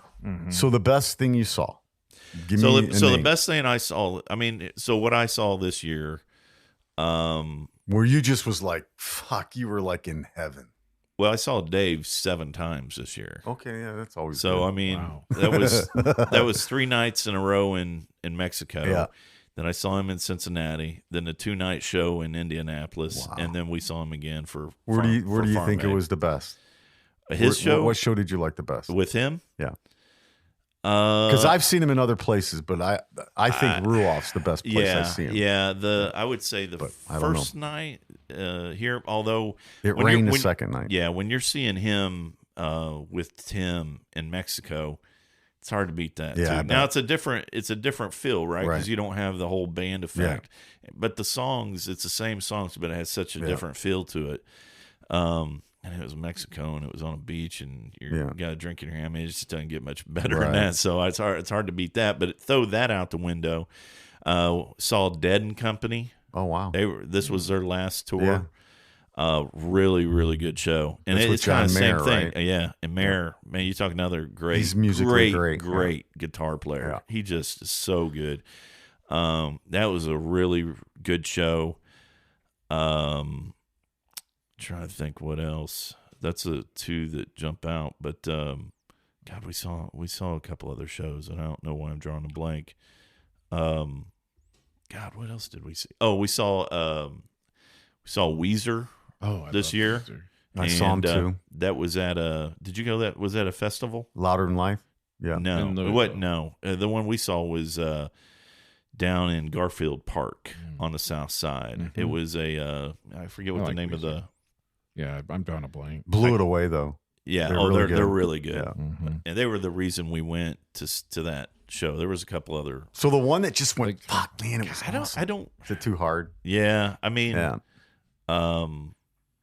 It was just a farm aid to see That was these epic, guys dude. that crowd I had was never. cool I mean, too. and I'm almost ashamed to say it, being a Hoosier, but I had never seen Mellencamp Yeah, before. I mean, he did great. He was. I've seen him did. twice this year. Yeah, and I thought he did really well. Yeah. So yeah, that whole show was great. But He's touring now. Oh, is he? He's going out and doing the big tours now. As a person, I think he's kind of a piece of shit. He's an asshole. But Yeah. I mean, still, you can't argue with his chops. He's really good. There's a famous YouTube thing where the drummer and him got into it, and the drummers were pretty successful, and he like put up with his shit for a while. There's a whole thing on it. Oh, really? Talks I about believe it. it. I believe it. What was yours, David? I didn't see any music this year, other than going to that brewery to see Union Suit Rally. I didn't. See We got to any get music. David to the brew off. So I want to, if I can, I want to go back to the Irving Music Festival. Yep. Did you just watch Union Suit Rally, or did you watch other bands? And then, if you watched other bands, were they the clear cut? I think so. I mean, number one, most of the bands were doing covers, Oh, right? So it wasn't original music. mm-hmm. Yeah, I mean, we watched a little bit of the band before them, and we watched a little bit of the band after them. And sometimes you think you're just, partial because you listen to their music so much. You're like, they're just better. How was it judged? Was it just random? I don't know. There was, I think, 4 judges or something, but okay. they did a great job, and it was a small stage, so they were really like. And they play the crowd well too. Oh, they do. I forget. I don't know what the lead singer's name is, but yeah, he's a ham. He's really good at entertaining and kind of talking through everything. And so, but no, that was really good. And I was glad to hear they won. I was just actually out last night, me and my wife with a few friends, and one of them, her and her husband live in Irvington, and she's 3 years in a row, she's like the person that's been in charge of putting on that whole thing in Irvington. Okay. So, and then they had a house party afterward, so we went to their house party afterward. But did you give a plug for Union Suit Rally to come back, defend for next year? Or did you not? Well, I told her, I said, I was glad you had those guys. I said, she goes, well, they were defending champions. We had to bring them back. And I said, well, hopefully they keep saying yes to come back. I said, because they're awesome. Mm-hmm. I think she's kind of running it, so she didn't really have time to sit there and watch music. If you want to check them out too, you can type them in Union Suit, and then it takes you to their a website where it's got all their songs listed and stuff. Yeah, FYI. they're like I said, they're when they're playing next. Yeah, so that's what I was getting ready to mention to Matt's point earlier, that they don't perform more often than what they do is complete BS. They don't perform again until like February the 27th at Melody Inn, and it's a Thursday. Oh wow. Yeah, it doesn't even make. I wonder any if something might pop up. That They're on seems odd. Spotify too. Oh yeah, and they mentioned in their social media posts that something may pop up, but as of right now, the next time is February the 20th. I think it's whatever. What do you think it would cost to get a private show? $1,000. I bet $1,000. Yeah, 600. You've maybe. done You might that be able to get similar, them. right? Mm-hmm. Yeah. Yeah, I spent way too much money to do. But I was donating too when I did it. So, yeah. So I want to also mention. So when you saw Weezer, Weezer does an excellent cover of Africa, Toto. Yeah, not where I was going. Oh, really? Yeah, not where I was going. They do an excellent cover, and damn it, I lost my train. Everybody Wants to Rule the World. Oh, did they not do that? Did they do that, or do you remember? Did they do that? To me, it's an excellent cover. I mean, it may you not know have what? been that good. I think they it may not have been that good. I think they did do it. Oh, okay, but it didn't resonate then. Well, or it was the bad thing that when it's the headliner. Oh no, you're right. you're absolutely right. Ding, ding. You know, it's one of the. It was like I think it was the end of June. It was a hot day, and you've been drinking all day. So I do remember it, and it was good. But yeah, I was also towards the end of my. It was hot, and you were trying to keep yourself hydrated. Yeah. Oh yeah. There we go. Matt Wilson is the dude's name from Union. Oh, okay. Yeah, Matt. Yeah, they'll say Matt. I didn't know. There's a cool video they got Schools Out that they show on WTHR right here. They're in their driveway. The mandolin player, when we were at the brewery watching, his girlfriend was sitting at a table in front of us. And so we struck up a conversation with her. We're like, is this gentleman your boyfriend or husband? And she's like, he's my boyfriend. So make sure you tell him he's bad, mother. Yeah. He is that Who, the lead singer? No. The mandolin they're player. all good. The mandolin player. Sorry. But yeah, that mandolin player is just To Matt's point, they are all good. But that mandolin, he just rips it. He rips. Man, he's like, if you want to start with a song, start with like Wildflowers. Mm-hmm. That one is. They got it on their that's the first one on their playlist on that website. Yeah. What's funny is WTHR's got a apparently on May 26th, Matt Wilson and his band Union Suit donned black wigs and rocked out Schools Out as school buses drove by. Yeah. They played in the driveway. I think I saw that. Union Suit Rally. Yeah, Union Suit Rally. Yeah. Yeah, that's funny. Yeah, they could easily be playing at like the Raskeller or even Hi-Fi. Hi-Fi would be an excellent place. Or on the rooftop in summer down Fountain Square. Oh, dude, if they were on a rooftop, that'd be huge. Have you ever been to that rooftop? I have not. I have not. Nice. Yeah, I do. What's the bar? Is it called Rooftop? No, what's the bar? I don't think it it's is. called. Is it called Rooftop? I think so. Yeah, I think it is. I'm going to Google it. So yesterday, I could kick myself for not doing this. Yeah, Rooftop Garden. Fountain Square, they had a music, 4 different music venues yesterday. It was a fundraiser for Eskenazi. It was $75 a ticket, and there was 4 different places that were playing different types of music. Like at Square Cat Vinyl, there was different bands that would come in and play Sly and the Family Stone songs. Really? I'm That'd so be cool. mad Oh, I man. missed it. I'm so... And I went in there yesterday, right before the shows were getting ready to start. I was like, damn it. And I'd already had other plans, but I wish I would have done that. Next year, I'm going to try to make it a point because you could bounce from place to place. They give you a rest band, and you could bounce from location to location to hear music. And the social media post this morning, Square Cat Vinyl, packed. Really? Oh, yeah. It was packed. And I wish I would have partaken in that. Plus, You ever it was been a there, Matt? fundraiser. We need to get him there. Maybe. Oh, Another one Well, of these you would- deals. know. I've Yeah. been in a handful of bars. well, this is a record store. Okay, it's not a bar though. It has a back. bar in it. Yeah, Okay. You'd know. Okay. I probably You'd have not. remember I it, think yeah. you would know. Maybe I've not. It's the main purpose of Square Cat Vinyl is a record Yeah. store. The bar and the coffee in the back is kind of an afterthought. Yeah. It's just there. it's really cool. It is. Yeah, and they have a stage, small stage. Yeah. You could probably fit. They won't host podcasts. And so all of their, that's a different. They looked at me like I had 2 heads. They were like, "What?" Yeah, this has been a few years ago. You're like, you're an old white dude. Yeah, you're like, dude, what up, man? You're in your 50s, this has been a few years ago. Like Unless the guy that unless owns you could pick up a guitar and play in front of him. That would be cool. the guy that owns it. I mean, I think a music podcast would go well in there. Oh yeah, if like we something knew like this. Yeah. Yeah, and so anyway, I We'll figure asked, it I go, out. would you be interested in hosting a podcast? And he goes, what's it about? I go, logistics. And he kind of gave me that, like, are you What? effing serious look? I go, Yeah. never. And I immediately said, never mind. I could tell by the look. He goes, no, probably not. And I'm like, that's fine. Okay. No is no. Should have Been said married something a like long time. Should have said something like porn. And you'd be like, yeah, then we You come in review and talk, porn. So all of their talking about trucks. Yeah. all of Porn and their trucks.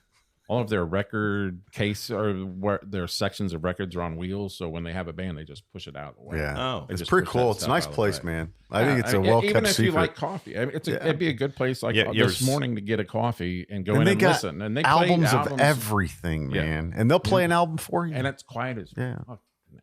And they're What cool I mean people. quiet is we can have the conversation Yeah. that the three of us are having right now and not have to talk over one. Somebody could get murdered in there and you wouldn't know it. I start my every Friday. I start my every Friday drinking in there. That's where I start every single Friday. Then they know really? David. Oh yeah, they do. Yeah. David and Stroh's. Yeah. Yeah. But we went in. I took my wife and my middle of our three daughters in there one day. We were downtown. We were going to a book signing for something else, and I said, "Well, let's swing into Square Cat Vinyl." And Tracy had been in there a long, long time ago before they had added on. And so we go in there. I go, "You guys want something to drink, like a coffee or a beer?" And I know Hannah doesn't drink, and she's like, "Well, I'll take a hot chocolate." And so we walk up there, and the bartender, without missing a beat, goes, "Hey, Dave, you want a Stroh's or do you want a El Gato? If you've ever had it, Oh, yeah, El El Gato. Gato. I have Very not. good What is beer. that? It's a chili water brewery beer. It's really, really good. It's a pale ale, right? It's good, yeah. Yeah, it's a You'd like And it. who makes it? chili water. I don't know where it's from. Chili water's in Fountain Square. Oh, is it? that's Okay. right. Yep. Okay. So anyway, I forgot about so that. anyway, the bartender's like, "Hey, Dave, you want this or that?" And they both look at me like, I'm like, I don't. It's weird. I don't know how they know. You know, I don't know how they knew who That's I am. hilarious. And my daughter Hannah's like, "You're an alcoholic," and I go, "Not quite." But your wife enjoyed it. She enjoyed it. She Yeah, yeah, looked yeah. at records and Yeah, albums. I knew. So my wife is the person that if we go to a museum, she's literally going to stand in front of every painting or every portrait or every whatever and be like. Yeah. And so I knew when we went in there, she was going to flip every album cover. So I got to sit in there and have 5 or 6 beers, and yeah, I just like that atmosphere. It's just Yeah. quiet. Yeah, And You ever seen the movie High Fidelity? I believe so. I don't think I. It's got John Cusack in it. Yeah, I think I And have. he owns a record store. Ah, Oh, yeah, you I've would seen love it. Okay. If you've not seen it, for you, Dave's it'd not a big it'd movie guy, though. I know, but just wouldn't be heaven for you because it's Okay. about he owns a record store and he's got a couple of dummies that work for him and then he's talking about his relationships, but all they do is they're always trying to like outdo the other one on like obscure like music and stuff. Yeah. And you would love it. We've heard some good stuff in there, and they'll play whatever for you. Yeah. They'll play music. They had some Japanese. It's got Jack music. Black in it. He's like one of the Yeah. the weirdos that works for him. It's really Because good. at one time they were playing Japanese music, and it Mhm. was like And it pretty was- peaceful listening to it. Yep. But Yep. but just to describe it, they have used albums from all genres, man. It's shocking. And then they have new stuff you can buy too. Like you could buy a used Guns N' Roses, you know, Right. or you could buy the new one, Appetite for Destruction. It's pretty cool. I bought like a couple from there. Mhm. Oh, you have you? bought you bought me one from there a few Yeah. years ago. Yeah. So, yeah. It's I just really like that place. It's cool. Again, it's a relaxing, good place to start an evening of drinking, at least for me. So- Yeah. But hey, I'm going to shock you. The best concert I went to Oh yeah. last year, I went to 10, a big Dave Matthews fan, right? Went to 10 total. And 10 total. Who About did? Me. You went to 10 Dave shows? No, concerts. Oh, total. 10. last Okay. Like year. about 10 last year. I was say, damn, dude. And saw Dave's. I'll say Dave Matthews was my favorite the first night. Yeah. It was huge. really good. It was show. great. It was really good. That was probably my favorite. But I was shocked because I had some friends come down from Chicago. Yeah. And we went to high school with James Ehoff from Smashing Pumpkins. So he lives 2 doors down from where James grew up, and his brother still lives there. Oh, And- we saw Smashing Pumpkins. Yeah, I did. That was like the best. I forgot show. I forgot that we saw them. because I couldn't believe it. the Blew next- me away. The That's my next day, second favorite was supposed to be Pearl Jam, and they canceled. Got Got hurt. Eddie Vedder, something was wrong with his throat or something. Well, and then they had the drummer had COVID or something. Is that what it was? Yeah. Oh, okay. And I was like, God damn. Yeah. It was Matt Cameron, who's their drummer. Yeah. See, now you had to jar my head. But yeah, I saw Smashing Pumpkins. Man, they were great. That was Yeah, great. they were I really was good. Blown away by it. So the Dave Show was the number one, or was the Pumpkin? Here's what I'm going to say. I've never been disappointed at a Dave Matthews show, and I thought that Friday night. Okay, the best set he ever did was when I was in Colorado. That was the best set. He did everything. It was unbelievable. That set was better, but I just think that performance and the atmosphere of that Friday, because the atmosphere plays into it with me, and it just, that was probably, that was probably the best. And then Smashing Pumpkins. So Tony and I talk a bunch. And then Foo Fighters. So Tony and I talk a lot during the year and stuff. We go out for lunch and drinking and all this and that. I think did you have a bad experience at a concert, or was there a concert show or a venue that you might have went to that you really didn't? Maybe you I'm shouldn't glad have. you brought it up. Yeah. So part of that 10 is we saw thanks David, louder than life. Yeah. I did that last year. I'm going to tell you, one of the bands that shocked the hell out of me. Rancid. Yeah, my wife didn't like him. I didn't like him per se. The crowd was weird. You ever heard of them? Rancid? Yeah. I've heard of them. I couldn't recognize their music though. That's metal, though. Oh, right? yeah. It's like, Isn't it? but it was kind of fun. I'm too old to be doing these festivals, dude. Now I got these concerts keep popping in my head. I saw this year. It was the Foo Fighters. The whole reason we went that Thursday is the Foo Fighters are playing last because they're playing in Vegas on Saturday. So they end the show. Right. So they had Weezer and Foo Fighters play on the upfront. So, and then they had Rancid, which normally would be one of the first bands to play, and then you'd see Foo Fighter and Weezer later on. So they had a Vegas show, and then Weezer had a show. So they ended up playing Thursday. Yeah, dude. I mean, there was some weird stuff, dude. Like, there was a guy leading a lady around on a chain with a mask on. I'm like, dude, this is some weird shit. I'm like, should I call 911 and say somebody's been abducted? So to your point with that, Tony, you said that the atmosphere played a lot into the best concert. Yeah. Was it the atmosphere that played it a lot into that being the worst? Well, concert? Foo Fighters, is my favorite. Sure. And I didn't say they were the best. I mean, because I think that did now you said lower it, so for you're talking me. about the hard rock. We saw. Yeah. I went with a buddy of mine. But Weezer blew me away. Yeah. It was Ann's favorite of the whole thing. Was Weezer. Sure. I've seen Weezer. We saw Pantera. So you were saying, guys, I saw so many concerts, I forgot. So we saw Pantera. Pantera. Get with it, man. So what I realized on that kind of music is that I like the music. Like it's pretty cool. I like it, and how That's how Rancid was. That's how Rancid was. The vocals I hate. Well, and the dude's I all hate tapered them. up. Well, yeah, the Pantera's like right. And I'm like, I just don't get it. Just play the instrumental. Rancid's not so much like that. I can't stand that. I would defend barking. Rancid in the court of music law. But the music itself is good, right? So, I'd probably say the same thing. Like I hate Taylor Swift, but like if you broke her down and she did, remember that chick? Yeah, but yeah, she has probably a nice voice. The people that Kansas make City the music for her, the music's terrible. So it's just his opposite. girlfriend, Travis Kelce. Travis Kelce's girlfriend. If That's you how she's played known a Taylor Swift song right now, I wouldn't know that. I wouldn't either. I would not know. Does your daughter but I'm sure she has a nice Not voice. that I'm sure she has a nice voice, right? Oh, yeah. And if you probably Highly had talented. somebody that put the right music with her, but the music, people don't like that kind of music. Like if you did like some kind of folksy stuff, like she was doing like Joan Baez or something like that, I'd probably be like, that sounds pretty good. Right. But the music that they do, so it's just the opposite with Pantera. Like Pantera, I can't handle the vocals, but I like the music. Yeah. She'd probably be just the opposite. Where she's got a good voice, but God, who the fuck's writing this music for her? Because this is terrible, and I can't get past that part. I Right? get in trouble for talking that way. Yeah. So I'm just joking. Yeah. So, but also I saw Government Mule. So go ahead. Government Matt, I'm Mule sorry. did Dark Side of the Moon. Did they were they opening for somebody? No, they just did their. So Pantera did Dark Side of the Moon? no. Government Mule, Oh. and they do a really great job with that. And so they did they do the whole album, Oh wow. and so it's really good. What was I Emotional gonna say? Rescue, I was gonna say 1980. something. Oh yeah. So like there's the best female voice in music that I like, and it's the voice. It's Lee Nash of Sixpence None the Richer. She could sing me the phone book. I don't know what it is about her voice. Just Lee Nance? Lee Nash, Leigh Nash, Nash.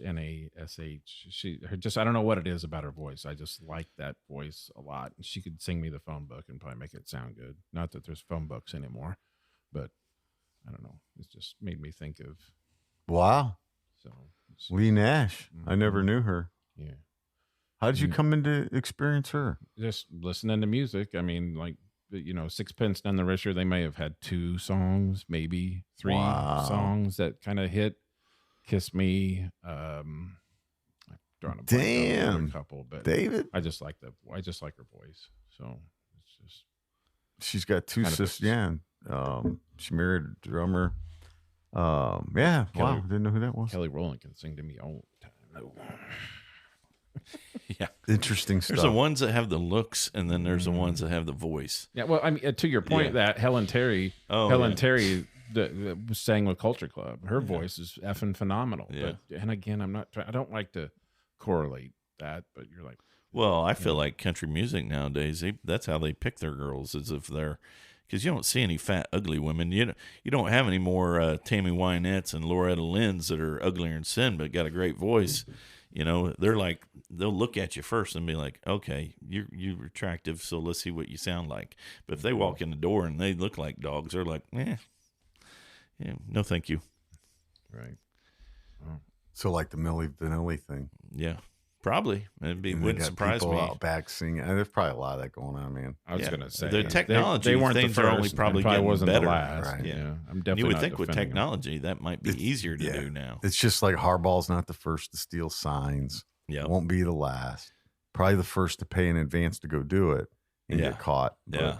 Matt, if you could be in a band, what would you want Instrument? your role? Yeah, or your role at all in a band? What would you want to be? Or if Well, I think lead singer would always be there we cool. go. But if you weren't a lead singer, I would still.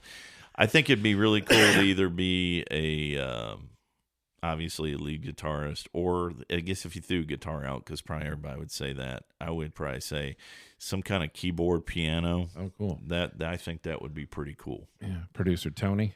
I'd like to be the director of the concert. Okay, I'd like to set up the concerts for him. Oh, cool. Yeah. All right. What about just be a Guys road? Want to be a roadie? Yeah. No, not that. No. I'd be like the guy setting up the concerts. Like, hey, where we play? This is where you guys are playing. You're playing at Ruoff all year long. Like, So a manager's role or whatever. yeah, just like to be the director, or not the director, but yeah, be the manager of their Day to day. performance, and Mhm. like where they're gonna Be like a that's Rick cool. Rubin, I wouldn't be even like wanna be in a a damn producer. band. Getting the green M&Ms and Yeah. doing all that stuff. Yeah, Nice. just do that. Cool. I'm not very musically. I can play the harmonica. That's the only thing. Oh, I can can't play. do anything music. I wouldn't be any good to a band. Yeah, No. My voice sucks. That's why I'm on the. I'd want to ShipsGonnaHappen be a backup singer, like way Yeah. backup singer. podcast. Okay. But I don't have any talent, and I definitely couldn't be doing all the moves that they're doing. I'm like, but I'd want to try to do So that. like You could just be, come be out- one of the Supremes, Diana Dave Ross. can- And There then we go. Dave Oh, be one of the Dave. Supremes. Yeah. I've got the All legs for David, it. all David needs to come out and be like, "You enjoying the show?" Woo! Woohoo! Yeah, And then just walk- that's it. That'd be it. Walk off. Yeah, that's a good question though. Yeah. So, high school football, New Pal's out. What Yeah, happened saw in that. Mount Vernon? They got beat by New Pal. Oh, that's right. They got beat by New Yeah. Pal. Well, East Duh. Central.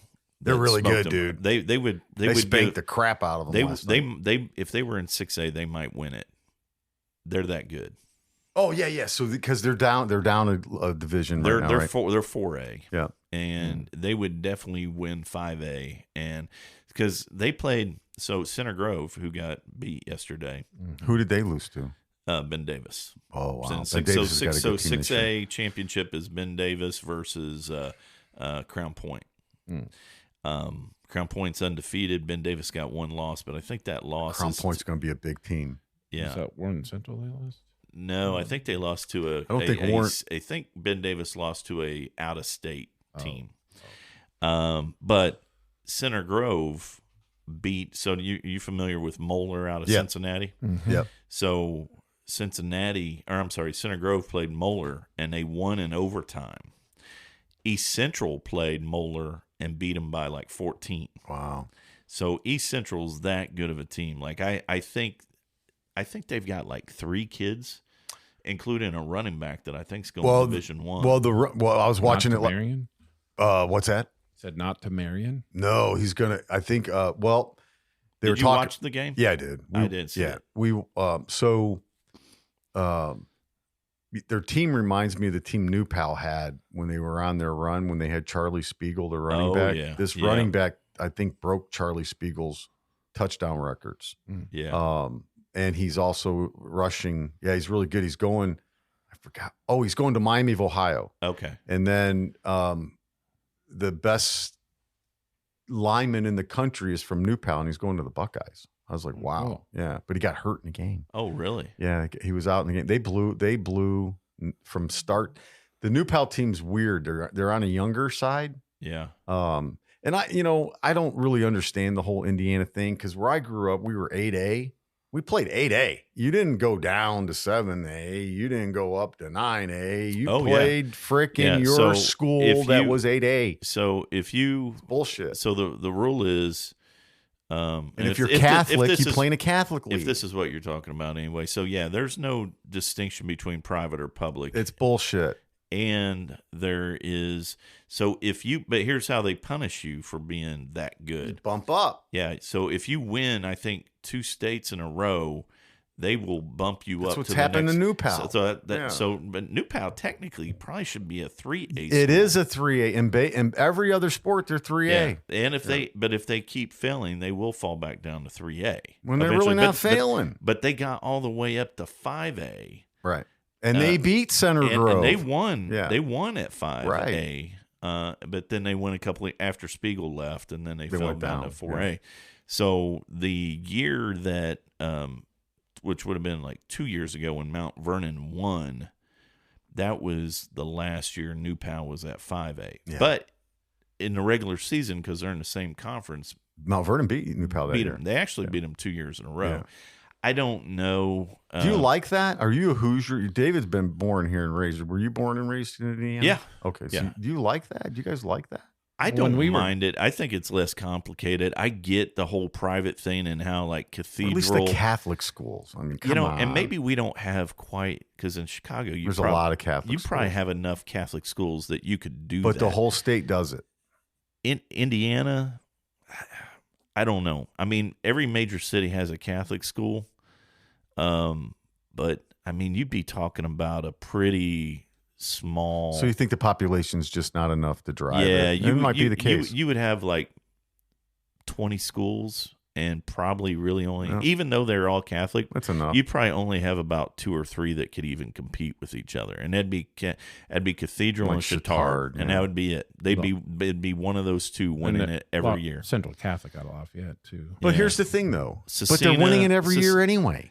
Well, but So, now, I mean, now Chittard, they are in the 3A final, and I forget who they're playing, but I think they win probably this playing year. like Rushville I or think somebody. matter of fact, I already know they are. Chittard's going up to 4A next year. okay. So unless you're 6A, you don't really.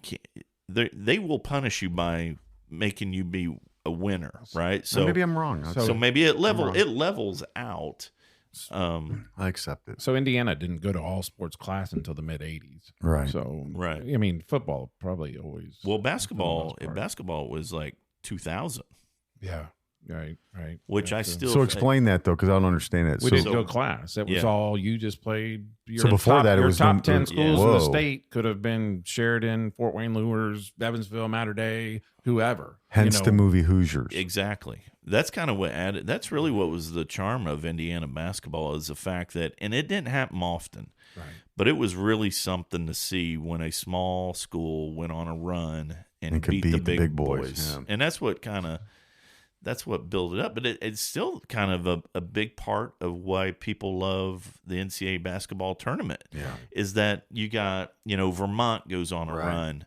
And last year you had, was it Florida International or Florida, whatever the one Florida is. Atlantic. Yeah, Florida Atlantic made it. They went all the way to the Final Four. Yeah. Yeah. Well, And this year in football, James Madison. James, Last that's a year, good point. Last Yeah. year in football, James Madison. Right. I personally like the fact of seeing the little guy again. They don't always do it. What I wish they did, if they're going to do what they do in high school basketball in Indiana, because they want to be able to reward these smaller schools to say, hey, you won state. Why not after they win, then have a battle? Because there's it's just 4A in basketball. Have the 4A champion play the 1A champion, have the 2A play the 3A, and then the winners play each other. Did they try that once? Or I don't think so. Okay. Because Well, then you have basically a battle of the Yeah. champions. Because if I'm the little school, the smaller school, even if I'm just 3A, I want to know how I stand against that school. Well, because the Chicagoland area will do 8A all the way down to 1A championship. Then they have a city league. Then you have the Catholic league. Then you have the private league champion, right? So a funny story, you probably know it, is when Pistol Pete was in high school, his team won the state championship, and his dad said, no, you didn't. You're not the best team in the state. So they took him to play the city champion in New Orleans, which was an all-black team, and they got smoked. Yeah. And Pistol Pete, that's when he realized he really wasn't that good, right? Right. So, but No. yeah, they don't do that. Yeah. I'd like to see that. That'd be cool. I'd like to see them play each other. And somebody's had to have mentioned that, but I don't know why they don't do it. Going back to Matt's point with the smaller schools, like this year, my Marion experience has been the best football year. Dave's been invited. That is, You've been invited. That's a story for Yeah. a different day. Just say it, bro. You've been invited to. So this year it's just like a bunch of big Marion deal. people have came by my tailgate and hung out, and so last week we got invited into the champion zone to sit, which is where you kind of get beer. They give you 2 beer tickets, but somehow I ended up with like 10. Imagine that. And there's a food spread, and there's quite a few higher ups from the university are like, you're coming to the gala next year. So Really? yeah. I thought that was pretty cool. Yeah, So, I got invited to that. yeah. So I'm looking. And you were forward to sitting that. next to What are they ranked this year? They are right now ranked 6th. The only loss they have is to Indiana Wesleyan, and Indiana Wesleyan that very next week. I went up there for that game, got beat at Concordia. So playoffs start this weekend. Marion has a bye, and they'll play at home next Saturday. So they don't know who they're playing, yeah. because of having the bye. Damn. So, but yeah, to your point though, with the smaller schools, I like that atmosphere. Yeah. So. Yeah, and I kind of feel like, I get football, it really doesn't matter what state anymore. Football's become like the number one sport out of probably all states. Right. Maybe there's a handful it's not. But, Indiana was a basketball state, right? And so, and a part of that was the high school side of that, where like when my dad was on 1965 state championship team. Wow. For Washington inner city Indianapolis, Washington. And, when he played a regular season game, their gymnasium was not large enough so they never played a home game in their gymnasium. They played, while my dad was in high school, they played every one of their home games at Hinkle. To make Fieldhouse? Yes, so a regular season game, it wasn't uncommon to have 9,000 to 12,000 people. Oh my God. To just see a regular season basketball That's game, because huge. on like in the '60s on a Friday night, whether you had a family or a grandkid or a kid that played basketball, it didn't matter. In that community on a Friday night, if you had any extra pocket change, you probably either went to the movie. Or your only other option was to go, maybe you could bowl, but the only other option was go to your local high school basketball game. And that's what people did. And so that's why if you look at like the seating of like the largest high school basketball gyms in the country, like out of the top 20, like 17 of them are in Indiana. Newcastle, how many does it seat? Like it's probably like 12 or 10, something like that. Wasn't the Hinkle Fieldhouse the largest? Well, that's At one point? that's Butler. Yeah, but wasn't it like the largest college stadium at one time? I don't know. It's sure. so, When it it's first so started? old. It could be, but I think when it first opened, it might have been. but yeah, that's wanna But so go- I think when they went to they broke it down and went away from that single Yeah. class. I think it kind of lost a little bit of its luster. I want to go back to something Matt said. With Indiana being known as a basketball state, do you think, in my head, do you think that if Notre Dame was known more fluent, more popular to be a university in Indiana, would that kind of sway that a little bit, where we're kind of a football state too? Because I think that a lot of people don't know that Notre Dame is in the state of absolutely Indiana. I agree mean, do you with see you. where I'm Oh, coming yeah. from with that? I mean, And they've 'cause never easy to never really forget that. they It's never almost really- like- Yeah. and they don't It's like they're embrace from that's it what Chicago. I'm either. getting at. Completely what I'm getting Yeah. at. That's exactly where I'm coming from. That's a good point because, well, see, I grew up in Illinois. Sure. So how I knew Indiana was Notre Dame football, Mm-hmm. IU basketball. Okay. The IU, like I'm telling you, I told you this before, Indiana basketball was on in the Chicagoland area a lot. I mean, it was Big Ten game of the week all the time in Chicago was got to see the Hoosiers a lot. And then Notre Dame was on every Saturday. I mean, it's funny, growing up in Illinois, you could watch Notre Dame easier than you could watch Illinois because Illinois was down south in the state. Or probably Northwestern. Northwestern. Northwestern would be on WFLD channel 32. And then Illinois would not. They would usually tape delay that. Yeah. And then you'd watch the tape delay at like 4:00 or something. And I feel like, because we're talking about Notre Dame not really, I feel like embracing the fact that they're in Indiana. It's like they're They- from Chicago. That's exactly it. They feel Yeah. like I think they see themselves more as a I was gonna say Michigan. Chicago Or suburb, the- kind of. If you look at their roster, there's going to be so many Chicagoland, Detroit people that are from, and now, because I've always wondered in my mind, and you and I've talked about it, David, I'm sorry, go ahead. talked about their recruiting and like, Right. what are they going to do down the road?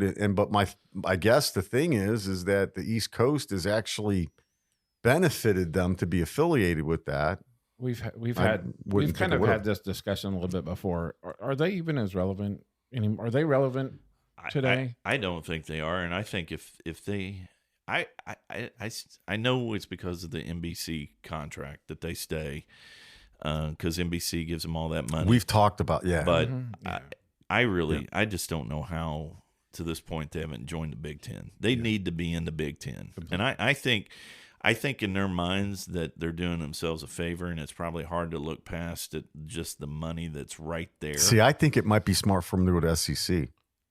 Could be, I think But that either might be one. the smarter move. but I think that the long term on the amount of money, belong in the I Big think Ten, that yeah. I think they're missing the big picture. I think being in that, and because they already have these natural rivalries with like Michigan, Ohio right? State, At USC. Yeah. Purdue, they play Purdue. And you could play like USC, USC yeah. preseason. They got 3 games, and they're probably, they're always going to have USC. They're always going to have Navy, because they're always going to play one of the. Air Force, But Army. but I mean, with the Big Ten and the SEC getting as big as they are, just stay in your conference. To me, don't play your 3. I mean, Yeah. all right, now here's a chance to play UCLA or USC or whoever. Just stay in your effing conference. I That's think just my own opinion. I think though that I think it gets harder down the road because if you look at the independents, there's only like 5 of them. I think I looked at this a couple weeks ago. If- BYU still won. yeah, BYU, and there was a surprise one in there that I didn't know. But that I didn't know must have just Was it like Tulane or something something stupid weird I like that? never saw before. I'll look it up. Independent football teams. But I would think the Big Ten's going to be chunked out more, right? And they're going to just throw them all in one. It's not going to be conferenced out. So the SEC is going to end up doing the same because they're going to be the like, SEC did it first. yeah, they're going to be okay. Thank you. They're going to be a Sorry. couple. Well, that's all right. They're going to be a couple conferences like that. Yeah. So they're going to want to play everybody in their conference. So Georgia cannot not play Alabama and go play Notre Dame, right? Because Right. then you're going to be penalized for that. And who the hell wants to play Notre Dame Yeah. non-conference that means nothing to you? Yeah. Why do you want to do that? Yeah. It might be a risk for you to do that down the road. So how many teams? Let me try to guess them. I know you got Notre Dame, BYU. Is Navy an independent? Yeah. Notre Dame, Army, UMass, and UConn. That UConn was the one I did not know was independent, but they are. I feel like they should just kind of makes but sense. the Big East doesn't really have. If you think about like Georgetown or Marquette or DePaul, they don't have football teams. Does the Big East exist still? I guess I don't think it does in football. It does in basketball. In basketball, it does. Okay. Yeah, because you got Butler and it's all the big Catholic schools. Yep. Which is kind of it's funny that they're Catholic schools and they don't have football Marquette teams. used to be independent. That's true. They do. I mean, do they not have a football team at all, or do they just have like DePaul? I don't think they do Marquette, anymore. Georgetown. Okay. Yeah, I don't think they do. Let me look it though. I'll look at it. Football. Because Butler is you have to pay to play at Butler. They're not scholarship. Really? Their football team is a scholarship. Is that a private school? No. Butler is. So, yeah. Marion's rugby team is scholarship, but Butler can't have a scholarship. So you have program. Atlantic Coast, The ACC, Big 12, Big 10, Conference USA, Independent, Notre Dame, Army, Mass, UConn, Mid-American, Mountain West, Pac-10, Southeast, Sun Belt. No, there's none of that. I had an Uber driver the other day. His son is a freshman on the Army soccer team. We had an excellent conversation. You could tell how thrilled in his voice it was that he got a scholarship to Army to play soccer. It was an excellent That's cool. conversation. Yeah. I'm trying to, every now and again, I'll hop on there he didn't play a lot as a freshman, but I still kind of look to see. Go ahead. I'm sorry. No, I'm just saying I was kind of following him. It's a nice story. I I just like that stuff. We had a kid in my high school go to Air Force. Did pretty good.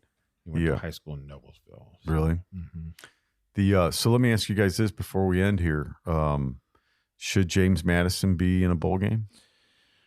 A bowl game or be part of the big play? Be part of the big game. My opinion is if they are going to be in Division I, if that's going to be considered Division I, it is. Then they should have. Here's how this is what I said for many years.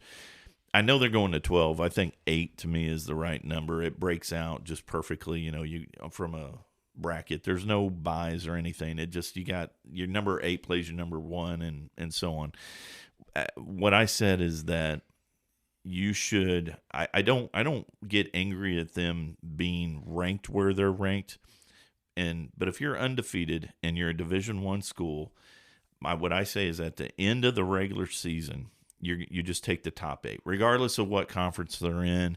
You don't get an automatic bye. If you're ACC and your best team's got 2 losses and you're not top 8, sorry about your luck. Yeah. So I said take the top 8 teams. The only caveat I put to it is that if for some reason you have an undefeated team that's outside that top 8, they should be able to, the week prior, play the number 8 team at the number 8 team's location. Like college basketball does. Yes. Right? Because in my opinion, you can't have a season end and have what you consider a Division I team finish undefeated and not at least you have to have a loss. You can't finish the season undefeated unless you won the whole damn thing. That would be a rule, I would say, because otherwise, then just kick James Madison and those teams out and not even have them in it because you're not getting. Think about those kids. They're going to finish undefeated, and they weren't allowed to play to prove themselves. Right. Mm-hmm. So that's what I would do is I would say if you got an undefeated team outside the top 8, you got a week in between. What do they call that in NCAA? The buy-in game? It's like a play-in game. Mm-hmm. And so whoever wins that game does lock into the 8th spot. So then if James Madison was like number, let's say 14, and they played the 8th team and beat them, then the next week they would play the number 1 team, whether it's Georgia or whoever. Now, but at least you got your shot, right? Should we all go to the NCAA headquarters and we're close down there? And then people say, well, what if there's 2 undefeated teams? Okay. The better of those teams would play the 8th ranked team, and the other team that was ranked lower would play the 7th ranked team. Sure. And you're not probably going to run into that. You could get that. That's a good out though. I like it, man. And again, so you you have a way there to narrow down if you ran into something like that. See, in NAIA, they used to be, up until this year, it was the top 16 teams got into the tournament. So 16 played 8. And that makes sense. Yes. But now, this year, to me, they went and effed it up. Now it's 20. And so the top, now listen to this, the top 12 teams get a bye. So this weekend, there's only 8 schools playing. And so in my head, I'm like, I don't understand how you're going to go from when you have 4 winners, now you're down to 16. It just doesn't make any sense. They're milking I agree it. with you. They just that TV stuff. Yeah, No, milking it, probably. well, they don't have it. But they're going to go to 12. And when they go to 12, you're going to have 4 buys. Right. Top 4 are going to have a bye. Mm-hmm. And then they're also, I guarantee you, they're going to put in an automatic bid for some conferences, which I don't agree with. I don't think you should just automatically so in college basketball, the thing that drives me crazy on the 64 teams is that I don't mind the small conferences having an automatic bid, but the automatic bid should be on who won the regular season, not putting it up on some little 3-day tournament where a team that went 6-20 during the regular season and wins 3 games in a row and gets an automatic bid in, and then the team that they beat who had like 25 wins doesn't get into the tournament. Yeah, I think I don't you're like right. that. Well, it's a good point because it made me think of the NFL. Because right now you have the Bengals who are in last place. They're at 5-5, right? Yep. So the second place team and the third place team have better records than teams that are leading their division. Yeah. Right. So you would think so Miami's 6-3, but also the Browns are 6-3. Yeah. Right. So the Browns, if they ended the season today, are not going to playoffs. Right. I just think that's bullshit. Speaking of pro football, and change the subject just a hair, I'm going to enroll myself in the Carissa Thompson School of Broadcasting. I don't know if any of you have guys been following the Carissa Thompson story? No. She admits she just made stuff up. Oh wait, I did hear that. I did see She's that. a sideline reporter for Fox and admitted that she just made up stories, just like David, I've not heard of this. Yeah, and yeah. What's her name? Carissa Thompson, Just to fill in, just to or fill in, she just makes shit up. CHARISSA. Like what would she make up? Do you Just know? like anything coach, like if the coach didn't stop to talk to her, yes, yeah, that should be your reaction because she's anyway. Yeah, she just makes stuff up. Like coach said that they're going to go after it harder on 3rd downs or whatever. Blah blah blah blah blah. You're just made kidding stuff me. up. Yeah, and admitted to it, and then retracted. Like yesterday. I He think was she put born out stillborn, and the doctor saved his life, and he's out here So now there's- returning punts. She's So making this shit the up. reason I bring that, so the reason I bring it up is like, like she would probably say like, how Joe Burrow messed up his hand. She'd be like, hey, he has an ankle injury, and you're like, nobody messed up his hand, dumbass. So anyway, but it just kind of takes a. Not that anybody. Joe was in the defending shower her. for an extremely long time, and his Yeah, wrist was hurting when he got He's out. out for the season now, I guess. Yeah, he's out, Unless she dude. reported It's a that. Then scandal. I won't Yeah. take that. Yeah, for- Yeah, and she I think tried it's to a scandal, retract. She too. tried to retract what she said. I mean, even though it's clearly there's video of what she said before and after, and and she's like, well, but it was taken out of context. No, it was not taken out of context. And so then she It got was not. confronted, and then she admitted that she made stuff up. Is that how it happened? I don't Yeah. know the story. When did So there was somebody interviewing her, and she was on somebody's podcast. I don't remember the name of the podcast. And she's like, oh yeah, we used to just make things up and say as filler for when we were on the sideline. Just why don't you just say there's nothing to report? Yeah. That would be better than being like Matty G. Yeah, down here, it looks like the Gatorade is, they've gone with fruit punch. It's red. Real quick, can I ask, bring the water boy over here. Could you tell us, I saw that's red. Is that a fruit punch or is that a strawberry? That What- just goes to show you, It's though. actually pomegranate. Oh, okay. Well, back up to you, Bruce. Matt G went to the Mars Hill Music Festival and watched Rancid play on blah, blah, blah. You're like, no, he didn't. He went to It's like, rally. yeah. I Oh, my just God. take. I mean, and now there's memes out. The memes are hilarious. Where like she like missaying this or whatever. Like, oh, Does she get fired or anything? Or are they just probably So nothing's good- going to good- happen? Probably part of So the good question. Whoever her current employer is says that we're not concerned about something that happened 15 years ago, and you're like, Well, you might want to keep an eye on her should at be. least. yeah. So, and I don't even know who her current employer is. So, she used to work for the Big Ten Network back in the day, way back in the She day. must have been pretty good at it because somebody probably. not to get caught. I think her and Aaron Andrews are buddies or whatever. Not that for what I'm not saying that just to say it. I'm just. I mean, it's just. I mean, it just makes you wonder. Like, I mean, as much stuff and it's too. I know where you're going. As much stuff as there is out there about fake news or whatever, that this just adds to that. This just makes you not trust. I mean, that's really sad because some of those stories, you get the heartfelt, story. Oh, his mom's in the hospital, and she's probably not. Right? It's like, man, it's just been weird dead for 3 years. Yeah, it's like here, sign this non-disclosure agreement. Like, oh my God. Yeah. Hey man, I guess you could see it on politics side too. Like Rachel Maddow says, "Yeah, I was with Joe Biden yesterday. He's in great shape. Did like 200 push-ups right in front of me." Well, she came out of nowhere. I remember Keith Olbermann got her job.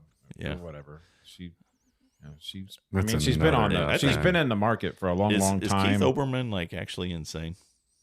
So, well, I mean, if we want to get into the level, there's a lot of people that you can. I mean, it's just who do you let?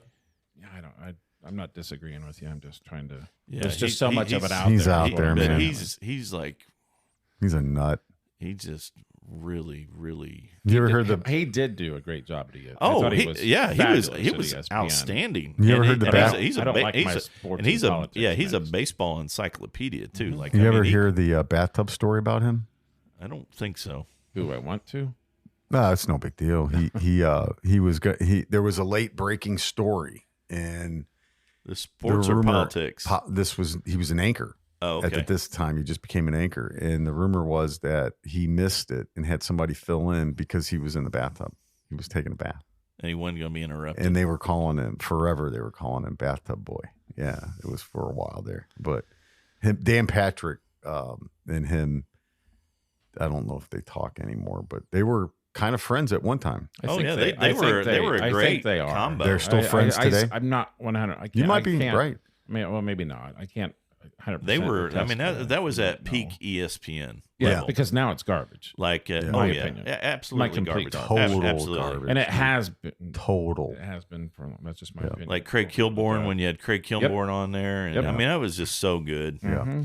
That's really that was peak ESPN. Like, that's back. I don't know about you, but that's when I would literally probably watch SportsCenter. Like, I'd leave it on ESPN and watch it like 5 times in a row. Yes. And it'd be like repetitive, and it'd be like still watching it. Yep. Yeah. And when it was on at the bar, people actually watched it, paid attention to it. Yeah. Today it's just backdrop. No.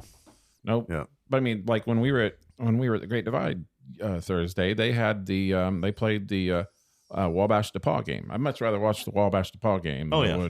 And it went overtime. Than Wyoming and no, I'd rather watch that too. Yeah. I'm saying SportsCenter. No, don't Right. care. No. I don't care. Yeah, it's just garbage, man. Yep. Complete garbage. And the topics they have, it's just like you see them break out with these topics today. Like the latest one is the Buffalo Bills quarterback. He's still a great quarterback. And then ESPN, what's in his head? What's gone wrong? Yeah. And it's like, dude, his offense sucks. Like, and maybe he is having some problems, but it's like just the way they used to protect the athlete. Today, it's like they attack the athlete. Is the best part of sports, in my head, is the best part of sports being able to badger the F out of one of your buddies that, like, say, might be a big IU fan. Right. And when they get beat, you just cherish that. You're like, you effing suck. Yeah. Or what? To me, that's the biggest part of sports, is when you can bash somebody else for like an IU or whoever. Yeah. So just thinking out loud. That's all I'm doing is spitballing. Yeah. And you get Spitballing day. You hate teams more than you like teams. Right. It's fun to hate team. Yeah. Yeah, because I hate IU. It's like, I like how politics gets anymore. It's like, God, I hate all these people, but I hate this one just a little bit more. You've mentioned it in the past. Matt's mentioned this in the past, and I think you're spot on. Where that, and I don't really want to get into a big conversation about that, but that is professional wrestling. Yeah. It is 100% professional wrestling. Oh, yeah. That's what that is. You either on this side or you're on this side, blah, blah, blah. It's just crud. Just my opinion. It's all a big show. Mm-hmm. Yeah, for show. Yes, that's what I'm getting at. It's for show. Yeah, it's just garbage, man. Whatever. This is a good first Breakfast Club podcast. What's this? Yeah, the second. My bad. Second. Yeah. Yeah. Bad. You're right. Man. I'll Yeah, see get with that Rich guy. Is it Rich? Rich Warren. Figure out the whole music thing. I think that will add a lot to it. Whatever years you do. I'll email it or text him or whatever when I get home and see what he wants to do with it or whatever. Yeah, because you probably can't even sing "Happy Birthday" on here. No. There's some things that have lost their patents. Yeah. That you can do, and there's free stuff. Like this is as long as I do the show and say Pixie in the credits. Yeah. Then I can. And if we have permission to say like from Bella's Bartok. Yeah. Right. Yeah. Right. Yeah. Because they check that every time, and it says copyright approved. Too bad you can't use remember how the This Week in Baseball? Oh, when you sign This Week in Baseball. Sign off with that song. What was the name of that? Gathering Twip Crowds. Notes. Is that the name of the song? I think it is Gathering Crowds. Yeah. Gathering Man, Crowds. God, David, that's pretty good that you know that. Twib Notes, This Week in Baseball. That was a good show, Mel too. Allen. Yes. Mel Allen, And Mel Allen was a Mel hell of a Allen, boy. This Week in Yeah, Baseball. it'd be like, this week, Cincinnati Reds are in town to host a... Yep. You know what I found myself doing a little bit lately is going back and watching the Cub games. Oh, yeah. Like the old broadcast. Someone's bringing them up. And it was funny. I watched the Dave Kingman one the other day. Where he hit a bunch of home runs, like Hit four like home five. runs, or, something Five like that, home runs. And then another one where he was on a roll this season and he was in L.A. Yeah, it was a great interview. And the guy goes, Tommy, so what do you think about Dave Kingman? I hit the ball. What do you think? What do you mean what do I think about him? What kind of question's that? What do you mean what do I think about him? It was crazy. Do you ever listen to the Dan Levitard show? Do either Yeah, one of you listen to yeah, Dan? yeah. So this week, somebody one of the poll questions was name your top, like in the movie, the Batman movie, the Penguin. Yeah. Name your top 5 penguins, and the number 2 somebody said Ronsay. Ronsay. Yeah. Ronsay. You knew where I was going with that. Yeah. You knew exactly where I was going with that. That was great. But that was so funny to hear him. To hear Tom. What do you mean? What do I think about him? What kind of question's that? You're a reporter. What kind of question is that? What do I think about him?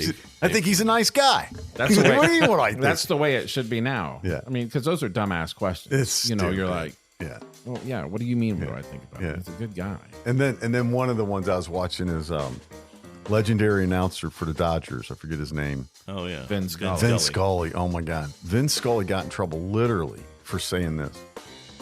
Hey, there's a World War II veteran here at the ball game today. Oh, you know, they fought those damn commies in World War II. And then he like went on and on and on about how we're not a communist country and shit. And then like he got suspended. Really? Yes. And it was all because he just started talking about a World War II veteran in his uniform at the game. And this was probably in the 80s. Or 90s. Really? 90s. Wow. Nope, I'm wrong. Early 2000s. Yeah, I was going to say we It's didn't early have 2000s. we didn't have our britches up in a bunch in the 80s. No. It was- not just yet. 2000s, but Said, just fuck weird. those commies. Yeah, and then Harry Carey. Hi, Steve. Hey. Steve Stone's still at it. Yeah, he's got, so Arnie Harris, the cameraman's got a picture on a guy and a girl kissing. And then Look at that. he's liquored up, dude. And he goes, hey, Stoney, I think she's kissing him on the balls and he's kissing her on the strikes. And I was like, well, we've got Sammy DeSosa. He was always reeling him back my in. God, dude. And then the last great one was, this was toward the end. I was watching it. I was in the military. Or I got out. I was at school and watching the game. And he said, it looks like the Cubs are going to get Sammy Sosa from the Dominican Republic of California. And then Stoney goes, well, that's Dominican Republic is south of California, Harry. I was just like, how could you fuck that up? All right. The Cubs traded George Bell for Sammy Sosa to the Sox. Oh, was it? Yeah. It's like, oh my God, dude. But watching some of those is funny, Oh, right? man. Going back and looking at some of that and Dave Kingman, Mike Schmidt. Oh, yeah. and That was what I was going to say. There was a famous game God, where the man. Phillies and the Cubs went back and forth. Yes, And 22-21. Yeah. And Yeah. I think Schmidt had like 3 home runs or something. In that Yeah. game. It was unreal game. I think he had a game winner. Yeah. Yeah. Pete Rose was in that game playing first the base. 80s, early 80s. Pete Rose and Who was that sidearm guy for the Phillies? was it Kent Jacoby? No, he's the country singer's dad. Oh, you're talking. And a He died of a Tug McGraw. Tug McGraw. He died of a like brain cancer. Did or he? something. Yeah. God damn, there's a way to end it there. Yeah. Bring it up. Nice, Tony. Yeah. God, man. Matt, brain cancer. Yeah. So, David B., what's going on? Man? So nice ending to our second Reckless Club podcast. Happy Thanksgiving to everybody. This is our show We forgot right to before mention it, yeah. Thanksgiving, and we're probably not recording next week. I'm assuming. I'll be busy, man. Yeah. Nope, that's good. So Matt's going to be a part of the Reckless Club, right? If he's willing to show up. Yeah, Yeah. we do need to. I have some not off-air gonna ideas that we need to call him. really want to talk about before Yeah. I leave. And get that music thing figured out. I'll Yeah, send so it what off to we'll Rich do- Warren. So But what we'll do is we'll have to set it up. I have to be probably hitting it like kind of your segment, boom, boom, my segment, your segment, my segment. So did we not do something? No, I'm just saying if we're gonna do, I see. if we're gonna do that, we'll have to like. But are we okay with like for now with going years? Like Yeah, today we that's did great. 80, I think next that's time we do great, dude. 81, I think it's or- great. Yeah. Maybe so. I'm good with that. You good with that? Yeah. I'm good with A that. lot of years. I mean, we can even go back. Skip them. I do like when Matt mentioned it too.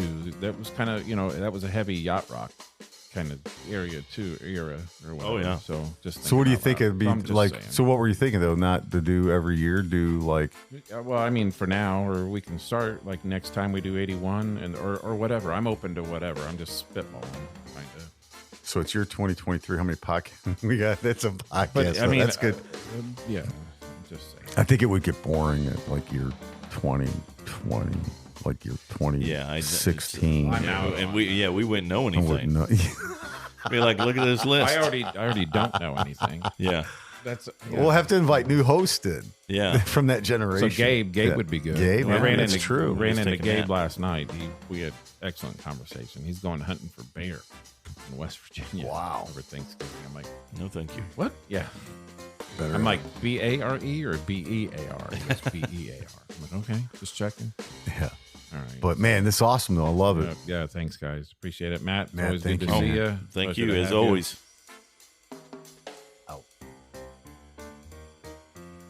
So did we want to do